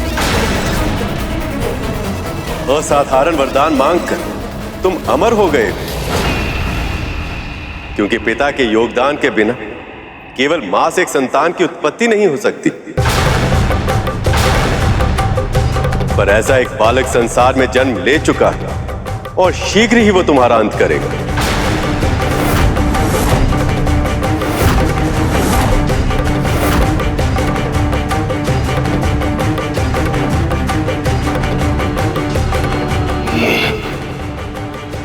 ये सत्य है गजासुर? ये क्या हो गया? मुझे क्षमा करना मेरे भाई।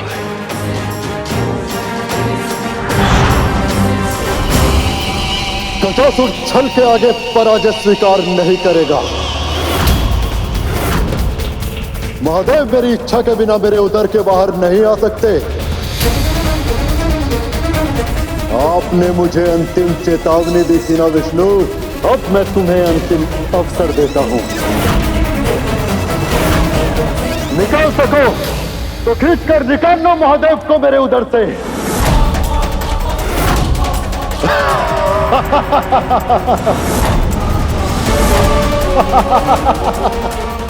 गजासुर महादेव से मिले वरदान के कारण इतने अहंकार में था कि उसे ज्ञात भी नहीं कि वो किसके समक्ष चुनौती रख रहा है।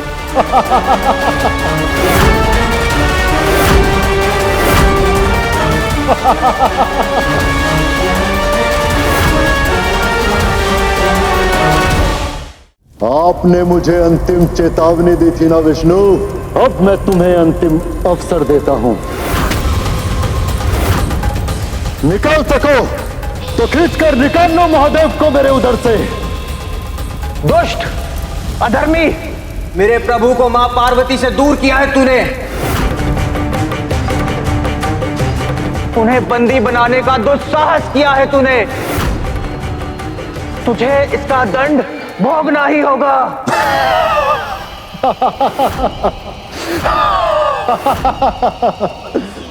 स्वयं महादेव का वरदान प्राप्त है मुझे। कोई भी देवी देवता, सुर, गंधर्व, मानव, दानव, ऋषि, मुनि, कोई भी मुझे छू भी नहीं सकता। तो तू मेरा क्या अहित कर पाएगा पशु?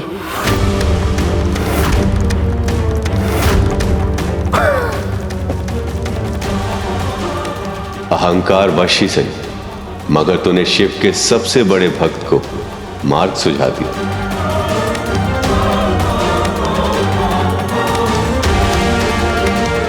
भगवान का वरदान भी आज इस भक्त के क्रोध से तेरी रक्षा नहीं कर पाएगा गजासुर।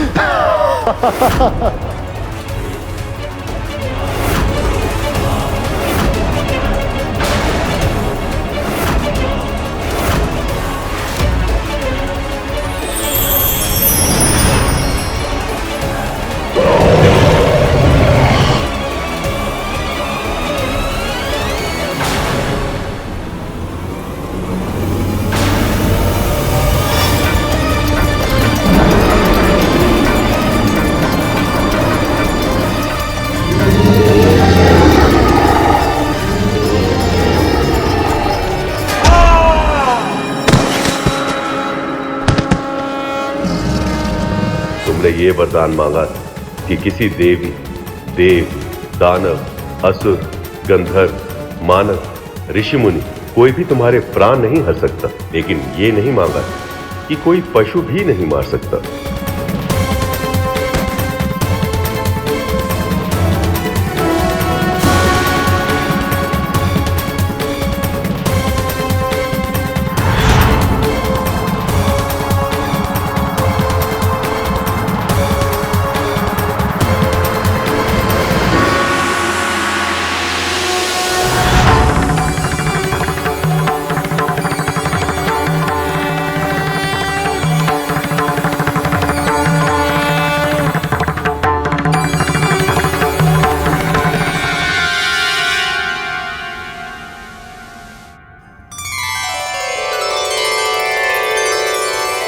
प्रभु।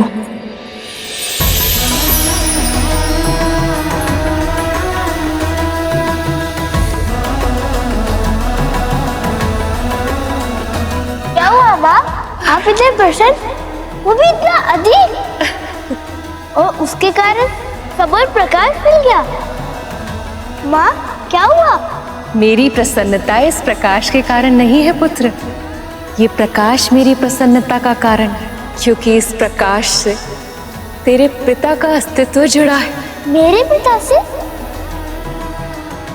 हाँ पुत्र, और अब ये संकेत है कि वो वापस आ रहे हैं। मैं अपने पिता से मिलूंगा। वो कैसे दिखते हैं? वो कौन है? उनका नाम क्या है? पुत्र, मैं तुझे सब कुछ विस्तार में बताऊंगी, परंतु अभी मुझे स्नान के बाद अपनी पूजा समाप्त करनी है। तब तक मैं क्या करूं माँ? कुछ ऐसा दीजिए ना कि मैं आपकी सेवा कर सकूं। आ मेरे साथ।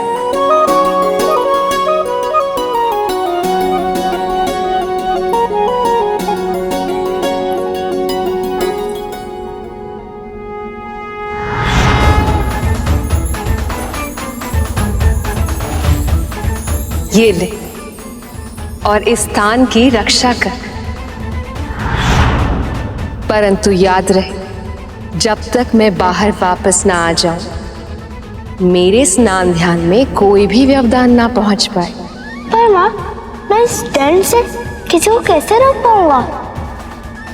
पुत्र, ये कोई साधारण दंड नहीं, मेरी शक्ति से संचालित है। इसीलिए ये विश्वास कर कि इस दंडे के रूप में तेरी माँ ही तेरे साथ है। इसीलिए जब तक ये दंडा तेरे हाथों में है तो किसी का भी सामना कर सकता है। तो फिर आप निश्चित होकर जाइए माँ। जब तक आपकी आज्ञा नहीं होगी, कोई भी भीतर प्रवेश नहीं कर पाएगा।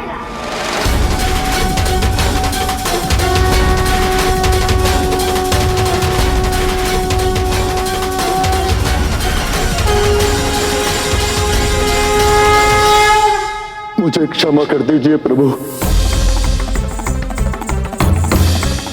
माता से दूर करके मैंने बहुत बड़ा पाप किया है। अपने भगवान को कष्ट पहुंचाया मैंने। तुम्हारी इच्छा अनुचित थी गजासुर, और इसीलिए अपनी महत्वाकांक्षा को पूरा करने के लिए तुमने जो मार्ग चुना वही तुम्हारे पतन का कारण सिद्ध हुआ। परंतु जो भी हो, तुम हो तो मेरे भक्त ही,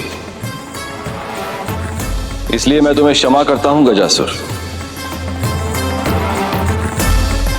और यही नहीं, तुम अमर होना चाहते थे, अब मैं तुम्हारी ये इच्छा भी पूरी करूंगा। तुम्हारे चर्म को वस्त्र की तरह धारण करूंगा मैं, ताकि अनंत काल तक ये संसार तुम्हें सदैव स्मरण रखे। आप दया निधान है प्रभु। आपकी सदा ही जय हो।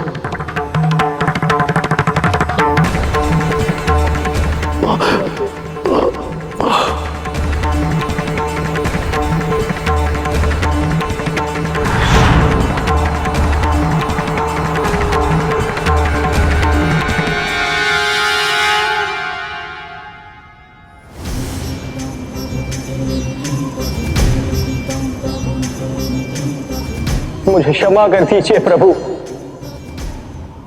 बहुत बड़ी भूल की है मैंने। क्रोध में आकर गजासुर पर आक्रमण कर दिया। ये तक नहीं सोचा कि मेरे वार से आप भी चोटिल हो सकते थे। यही नीति का विधान है नंदी, तुम्हें ही गजासुर का अंत करना था। ये संसार पशु को निर्बल समझता है, पर पशु की निष्ठा ऐसी होती है कि यदि स्वामी के लिए कुछ करना हो तो वो सोच विचार में समय व्यर्थ नहीं करता, निष्ठा अनुसार कर देता है। मुझे मुक्त कराकर तुमने अपनी अनंत निष्ठा का परिचय दिया है नंदी। वैसे तो मैं भक्त और भगवान के बीच में व्यवधान नहीं बनना चाहता, किंतु इस समय आपको मेरे साथ चलना होगा, क्योंकि मैंने देवी पार्वती को यह वचन दिया कि उनकी पूजा समाप्त होने से पहले मैं आपको वापस ले आऊंगा। धन्यवाद सखा। मैं आ रहा हूं पार्वती, मैं तुम्हारे पास वापस लौट के आ रहा हूं।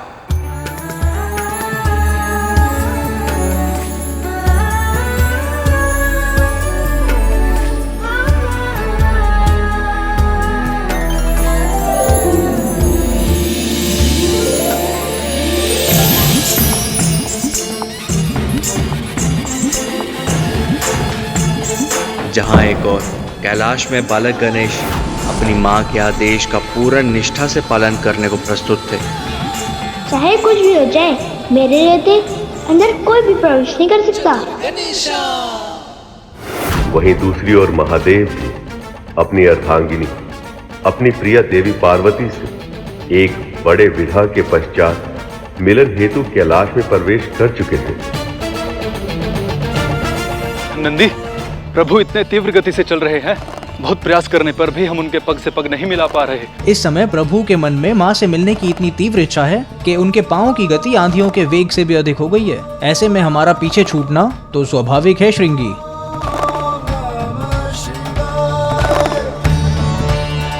कुछ तो बदल गया है, पर क्या? पार्वती कहाँ? मुझे तो आशा थी कि वो मुझे द्वार पर ही मिलेगी। मेरी प्रतीक्षा में व्याकुल और स्वागत को आतुर।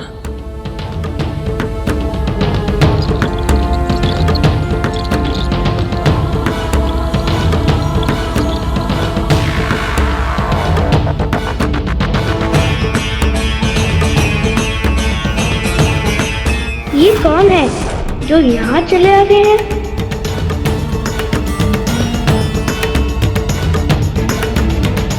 कौन है ये बालक?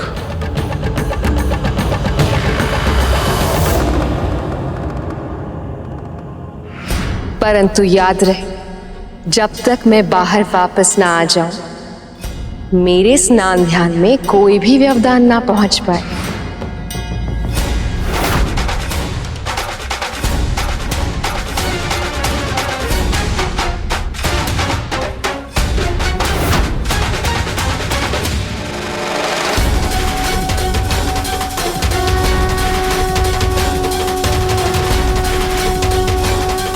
ये विचित्र व्यक्ति कौन है? ये बालक कौन है और यहाँ क्या कर रहा है ये? अब से पहले तो इस बालक को हमने कभी देखा नहीं। कहाँ से आया है ये? और माँ कहाँ है? सत्य देवी, महादेव लौट कर आ रहे हैं। यह सोच के तो आपका मुख और खिल उठा है। अब तो आपको कोई श्रृंगार करने की आवश्यकता ही नहीं है। पर हम आपको बिना श्रृंगार के रहने देंगे क्या? हम तो अपने हाथों से सजाएंगे। आज आपके पुत्र का जन्म हुआ है, इसलिए आज का ये दिन आपके लिए और महादेव के लिए बहुत ही विशेष है। और इसीलिए आज का ये दिन हम एक उत्सव की तरह मनाने में कोई कमी नहीं रहने देंगे। महादेव जब पहली बार अपने पुत्र को देखेंगे तो कितने प्रसन्न होंगे वो।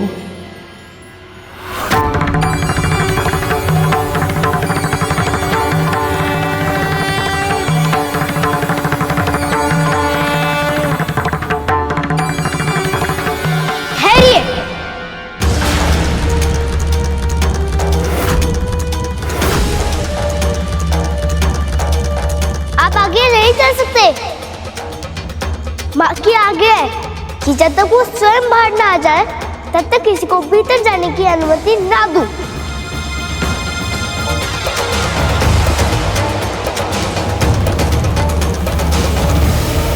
रुकिए।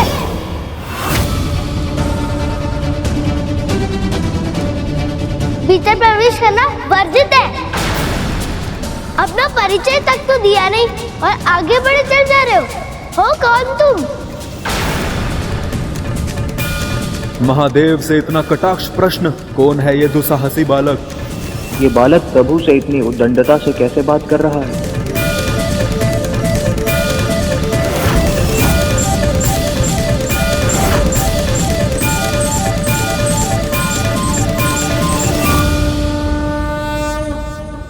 लगता है कोई भिक्षुक हो। भिक्षा चाहिए तो माँ के स्नान के बाद आ रहा। जो चाहिए मिल जाएगा। कौन है ये बालक जो कैलाश में मुझे नहीं जानता?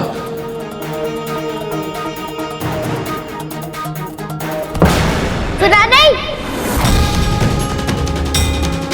तुम्हें आगे बढ़ने की आज्ञा नहीं है।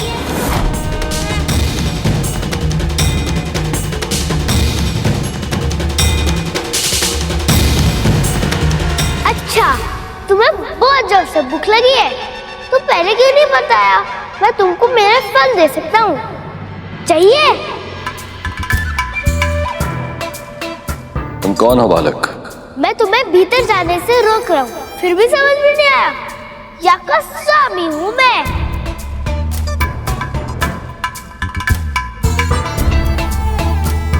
ये तो स्वयं को कैलाश का स्वामी कह रहा है। इतना तो साहस, और वो भी महादेव के सामने। और तुम मेरे द्वार पे आए हो, इसलिए तुम अपना परिचय दो।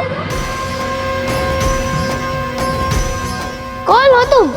कहाँ से आए हो? मैं तो कल्पना भी नहीं कर पा रहा हूँ कि भगवान गणेश ने अपने पिता महादेव से ऐसे प्रश्न किए होंगे, इस ढंग से बात की होगी।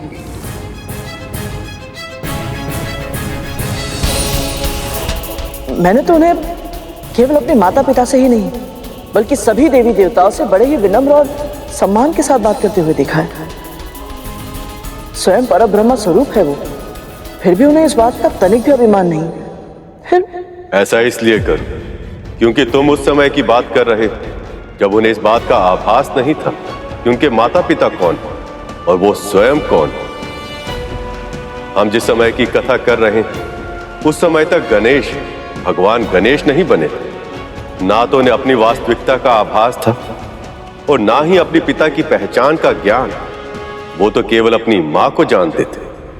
वो इस बात से अज्ञात थे कि उनके सामने जो देव है वो उनके पिता है और उनका अपमान करना मतलब क्रोध को आमंत्रण देने के समान था।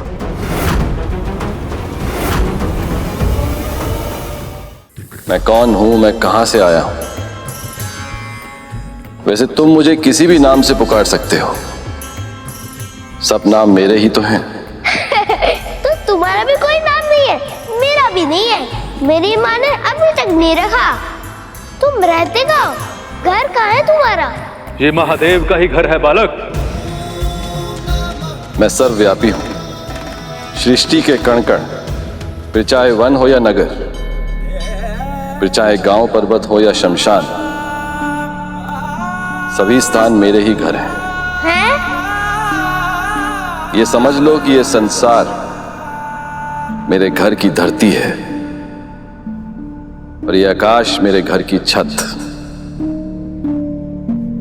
वैसे ये कैलाश भी मेरा ही घर है। अब तक तो मैं तुम्हें भिक्षुक समझ रहा था और तुम तो बहरूपी निकले। ए बालक, प्रभु तुम्हें बालक समझ के मुस्कुरा रहे हैं। जिन्होंने संसार को सब कुछ दिया, इस सृष्टि के कल्याण के लिए अपना सब कुछ त्याग दिया, उन्हें कभी भिक्षुक कहते हो तो कभी बहरूपिया। अरे लज्जा आनी चाहिए तुम्हें। तुम कह रहे हो इसलिए मैं मान लूं। ये सब कुछ संसार को देते हैं जिनके पास ना तो ढंग के वस्त्र है और ना तो कोई रहने का स्थान।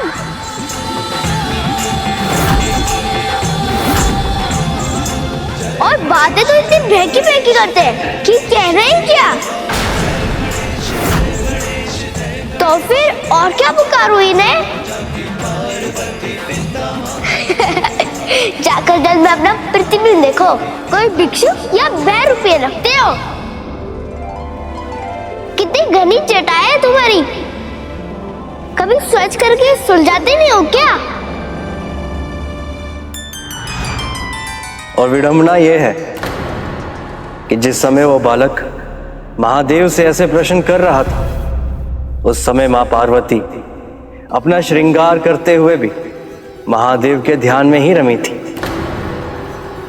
और उनकी स्तुति करते करते उस बालक के प्रश्नों के उत्तर दे रही थी, परंतु वो बालक अपने अज्ञान और अभिमान के कारण उन्हें सुनने में असमर्थ था। ये केश उन्हें बहुत प्रिय है, जिस तरह मुझे प्रिय है मेरे महादेव की जटाएं, क्योंकि वो शुद्धता के प्रतीक है। महादेव ने अपनी जटाओं में गंगा को बांधकर उसे भी पवित्र कर दिया है। तभी तो महादेव की जटाओं के एक सिरे से जो गंगा निकलती है और जब वो धरती पर जाती है तो उसमें स्नान करने वाले सभी के पाप धुल जाते हैं। और ये ललाट के बीच में आँख क्यों है? दो आँख देखने के लिए कम कर रही थी क्या? स्वामी का तीसरा नेत्र इस बात का प्रतीक होता है कि हम जो दो आंखों से देख पाते हैं वो सदैव सत्य नहीं होता।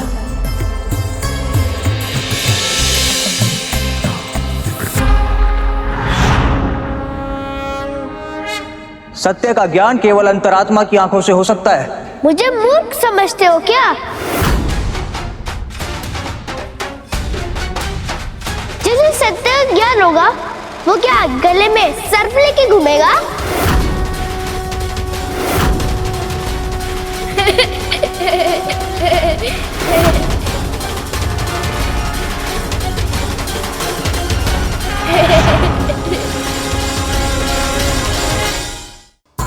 कितनी घनी जटाएं है तुम्हारी, कभी सोच करके सुलझाते नहीं हो क्या? सत्य का ज्ञान केवल अंतरात्मा की आंखों से हो सकता है। मुझे मूर्ख समझते हो क्या? जिसे सत्य का ज्ञान होगा वो क्या गले में सर्प लेके घूमेगा? जानती हो जया विजय, महादेव ने जिस वासुकी को कंठ पर बिठाकर धारण किया हुआ है वो उनके कुंडलिनी शक्ति को पूर्ण तरीके से जागृत होने का प्रतीक है। और उसके साथ ही साथ मेरे प्रभु एक विषधर सर्प को अपने कंठ से लगाकर ये संदेश भी देते हैं कि कोई भी प्राणी बुरा नहीं होता यदि किसी विषधर को सच्चे हृदय से अपनाया जाए तो वो आपका एक सच्चा साथी भी बन सकता है। ये देखो मेरी वाला बहुत सुंदर है ना? मेरी माँ ने दी है। और स्वयं देखो तुम्हारी माला कितनी रूखी सूखी विचित्र सी है। संसार का कोई भी आभूषण रुद्राक्ष से सुंदर नहीं हो सकता, क्योंकि वो मेरे प्रभु के प्रेम के प्रतीक हैं। जब सती रूप में मेरा उनसे विरह हुआ था तो मेरी स्मृति में उनकी आंखों से जो दो आंसू गिरे थे वही रुद्राक्ष के बीज बने।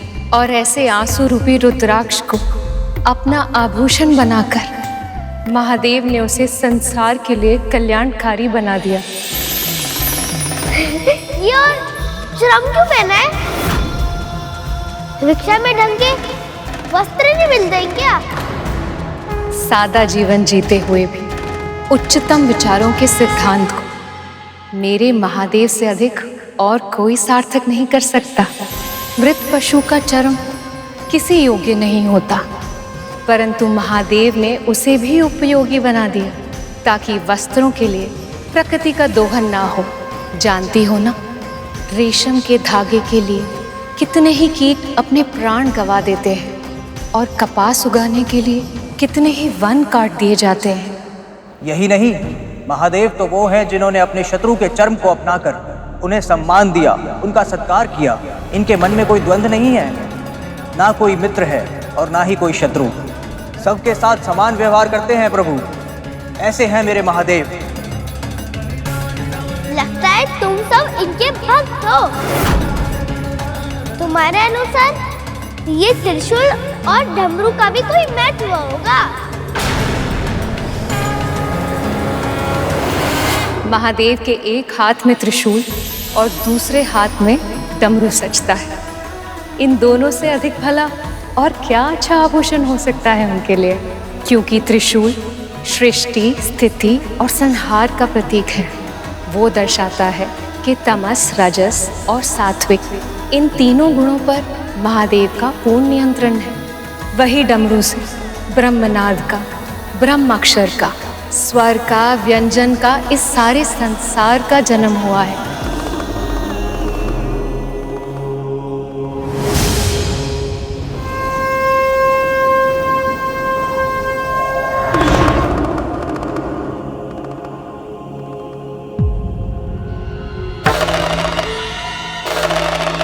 महादेव अपने तन को उस भस्म से सजाते हैं जो अनश्वर है।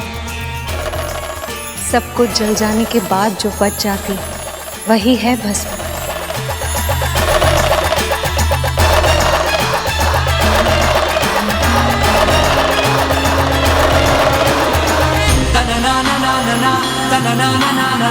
इसका स्पर्श मन को शांति दे रहा है। क्या है ये? अब इस ना समझ के प्रभु के वास्तविक रूप का और महिमा का ज्ञान अवश्य होगा।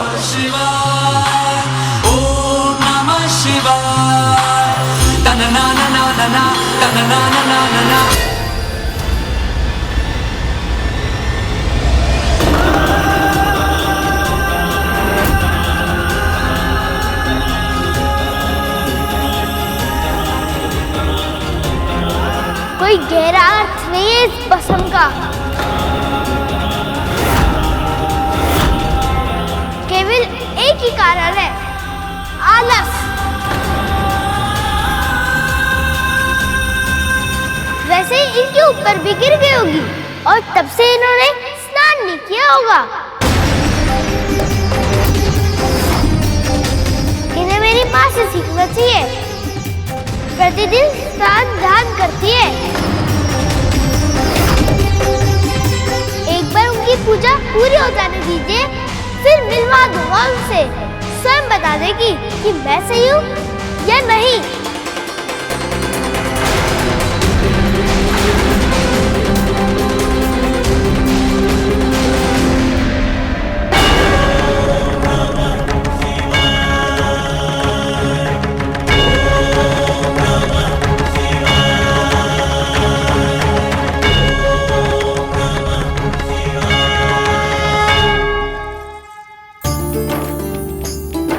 देवी, अब आप पूर्ण रूप से तैयार हो गए हैं।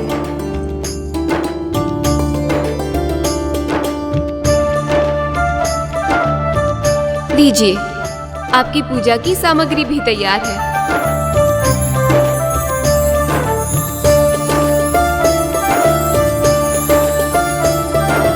रुकिए, आपके बालों की ये एक लट ना बहुत ही हटी है, इसे मैं सही कर देती हूँ।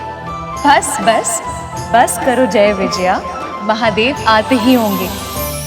प्रवेश करते ही यदि उनकी आंखों ने मुझे नहीं देखा तो वो निराश हो जाएंगे। उनके आने से पहले मुझे पूजा भी समाप्त करनी है। अब जाओ। चलो। कितने प्रसन्न होंगे प्रभु जब उनकी अपने पुत्र से प्रथम भेंट होगी।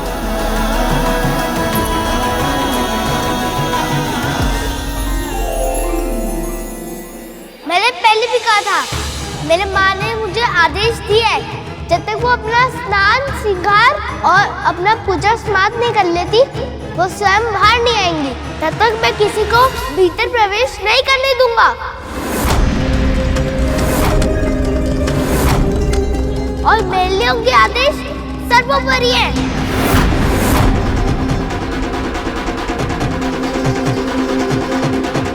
तुम्हारी मातृभक्ति देख के बहुत प्रसन्नता हुई बाल, पर बस कुछ और नहीं सुनना मुझे।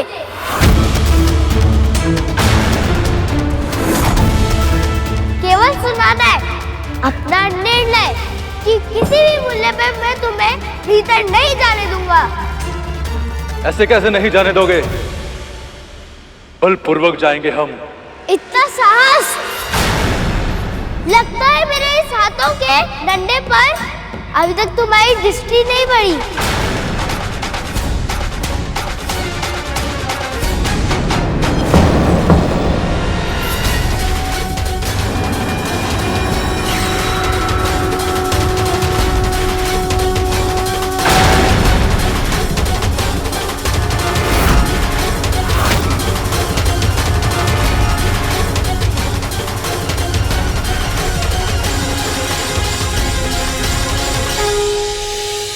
इस डंडे का इतना प्रभाव ये कैसे संभव है प्रभु?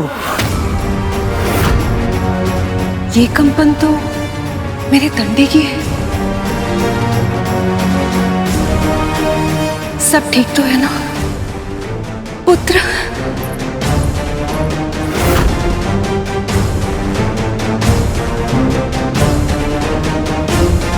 इस तरह घूर के देखने से भयभीत नहीं होऊंगा मैं।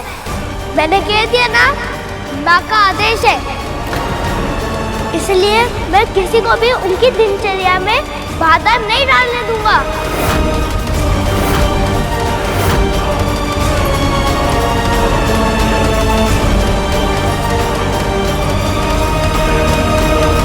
यदि तुम्हारी माँ चाहती है कि उनसे कोई भेंट ना करे तो ऐसा ही होगा।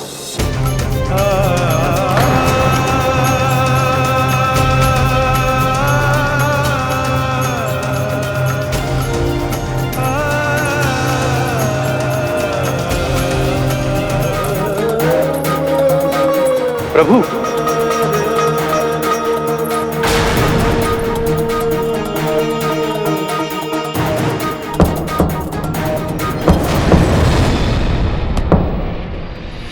पार्वती के मन में उमड़। अच्छा, तो इस डंडे को जमीन पर पटकने से कंपन आई थी। मेरा पुत्र बिल्कुल भैया विष्णु के अवतार कृष्ण के भांति ही नटखट है, ठीक वैसा जैसा मैं चाहती थी। बालक फरमा प्रेम लुटाती, प्रथम देवता जग में उसे बनाती। हाँ, प्रथम देवता जग में उसे बनाती। बड़ा उपयोगी शस्त्र है भाई। कुछ देर अवश्य लगी, पर अंत में मुझसे भयभीत होकर मेरी बात मानकर वो वापस लौट गए। अच्छा हुआ माँ की पूजा में कोई विघ्न नहीं आया।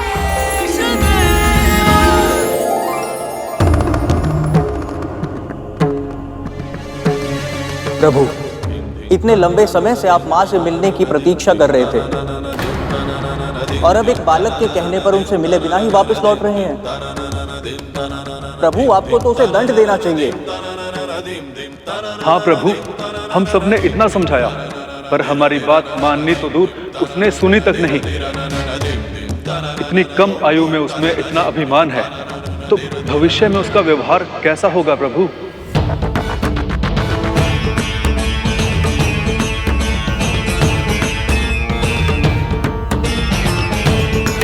वो बालक उद्दंड तो है,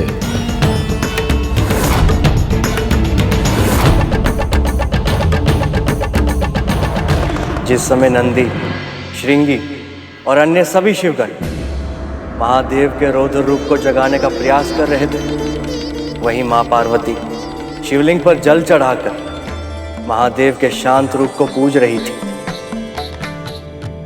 और इसका आभास महादेव को भी हो गया था। मैं प्रतीक्षा करूंगा।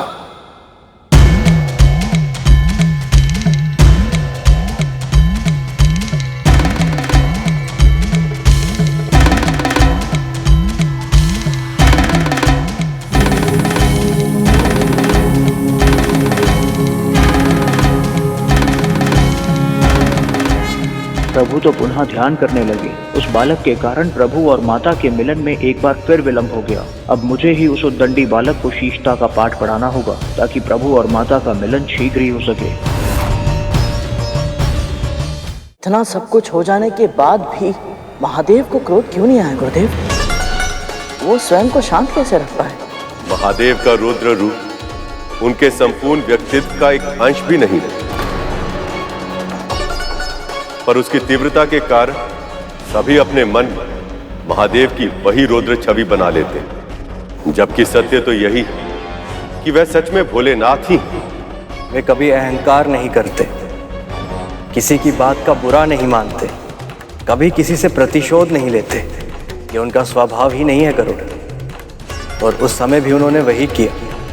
वे ध्यान में बैठ गए और समाधि की अवस्था में चले गए, परंतु नंदी, श्रृंगी और अन्य सभी शिवगण इतने शीघ्र ही शांत होने वाले नहीं थे।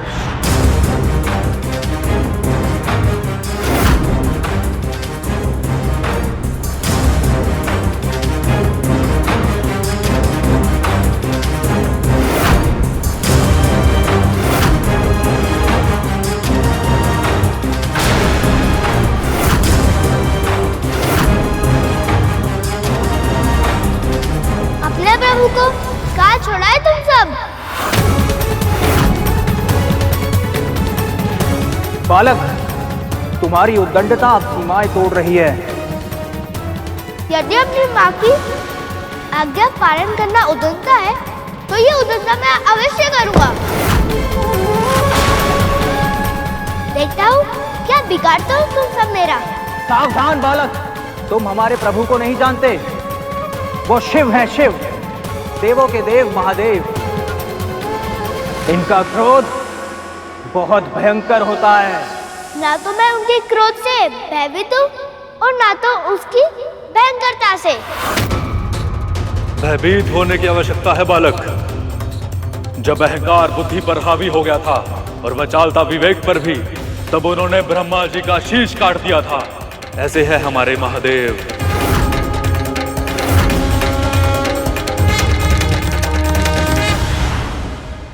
अर्थात सचमुच ब्रह्मदेव के पास 5 शीश हुआ करते थे। 5 मुख और 5 शीश वाले तो केवल परम ब्रह्म होते हैं ना। इसका अर्थ तो ये हुआ ना दीदी कि ब्रह्मदेव भी पहले उसी श्रेणी में आते थे, पर अब नहीं। ऐसा क्यों गुरुदेव? ये कौन सी कथा है? गणेश की ही तरह तुम्हारे मन में भी बहुत जिज्ञासा है गर्ग, पर हम तुम्हारी हर जिज्ञासा को शांत करेंगे गरुड़। ये कहानी उस समय की है जब इस संसार में कुछ भी नहीं था। शिव और शक्ति की ऊर्जा से प्रभु विष्णु और ब्रह्मदेव ने जन्म लिया, परंतु उन दोनों के बीच तर्क वितर्क होने लगा कि दोनों में बड़ा कौन है। सृष्टि का सृजन करता हूं मैं, और सृजन से ही सब कुछ आरंभ होता है, और मेरे बिना ना सृष्टि का अस्तित्व होता ना जीवन। इसलिए मेरा महत्व अधिक है। मैं ही बड़ा हूं, सबसे बड़ा हूं मैं। आप अपनी कल्पना से जो रचते हैं, मैं उसे संचालित करता हूं। मेरे बिना सृष्टि का संतुलन संभव ही नहीं है, और बिना संतुलन के विनाश होने में तनिक समय नहीं लगता। इसलिए मेरा महत्व अधिक है। आप भ्रम में हैं। आप सत्य पहचानिए। यदि मैं सृजन ना करूं तो क्या संचालित करेंगे आप? और मैं संतुलन न बनाऊं तो आपके सृजन को नष्ट होने में कितना समय लगेगा? मेरा कार्य अधिक महत्वपूर्ण है, और मेरे कार्य के बिना आपका कुछ भी करना महत्वहीन है।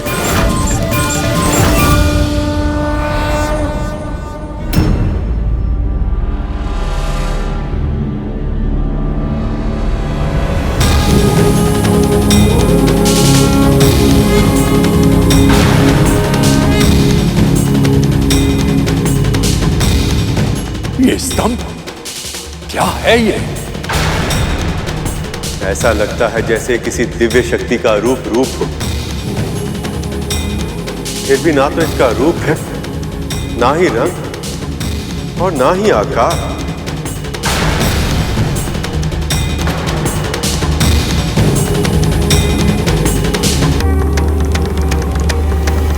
कौन है आप? यही तो जानना है तुम्हें।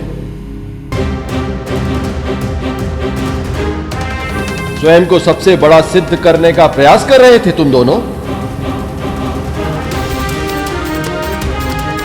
जो इस स्तंभ का आदि और अंत ढूंढ लेगा, वही सबसे सर्वश्रेष्ठ कहलाएगा और वही पूजनीय बन जाएगा।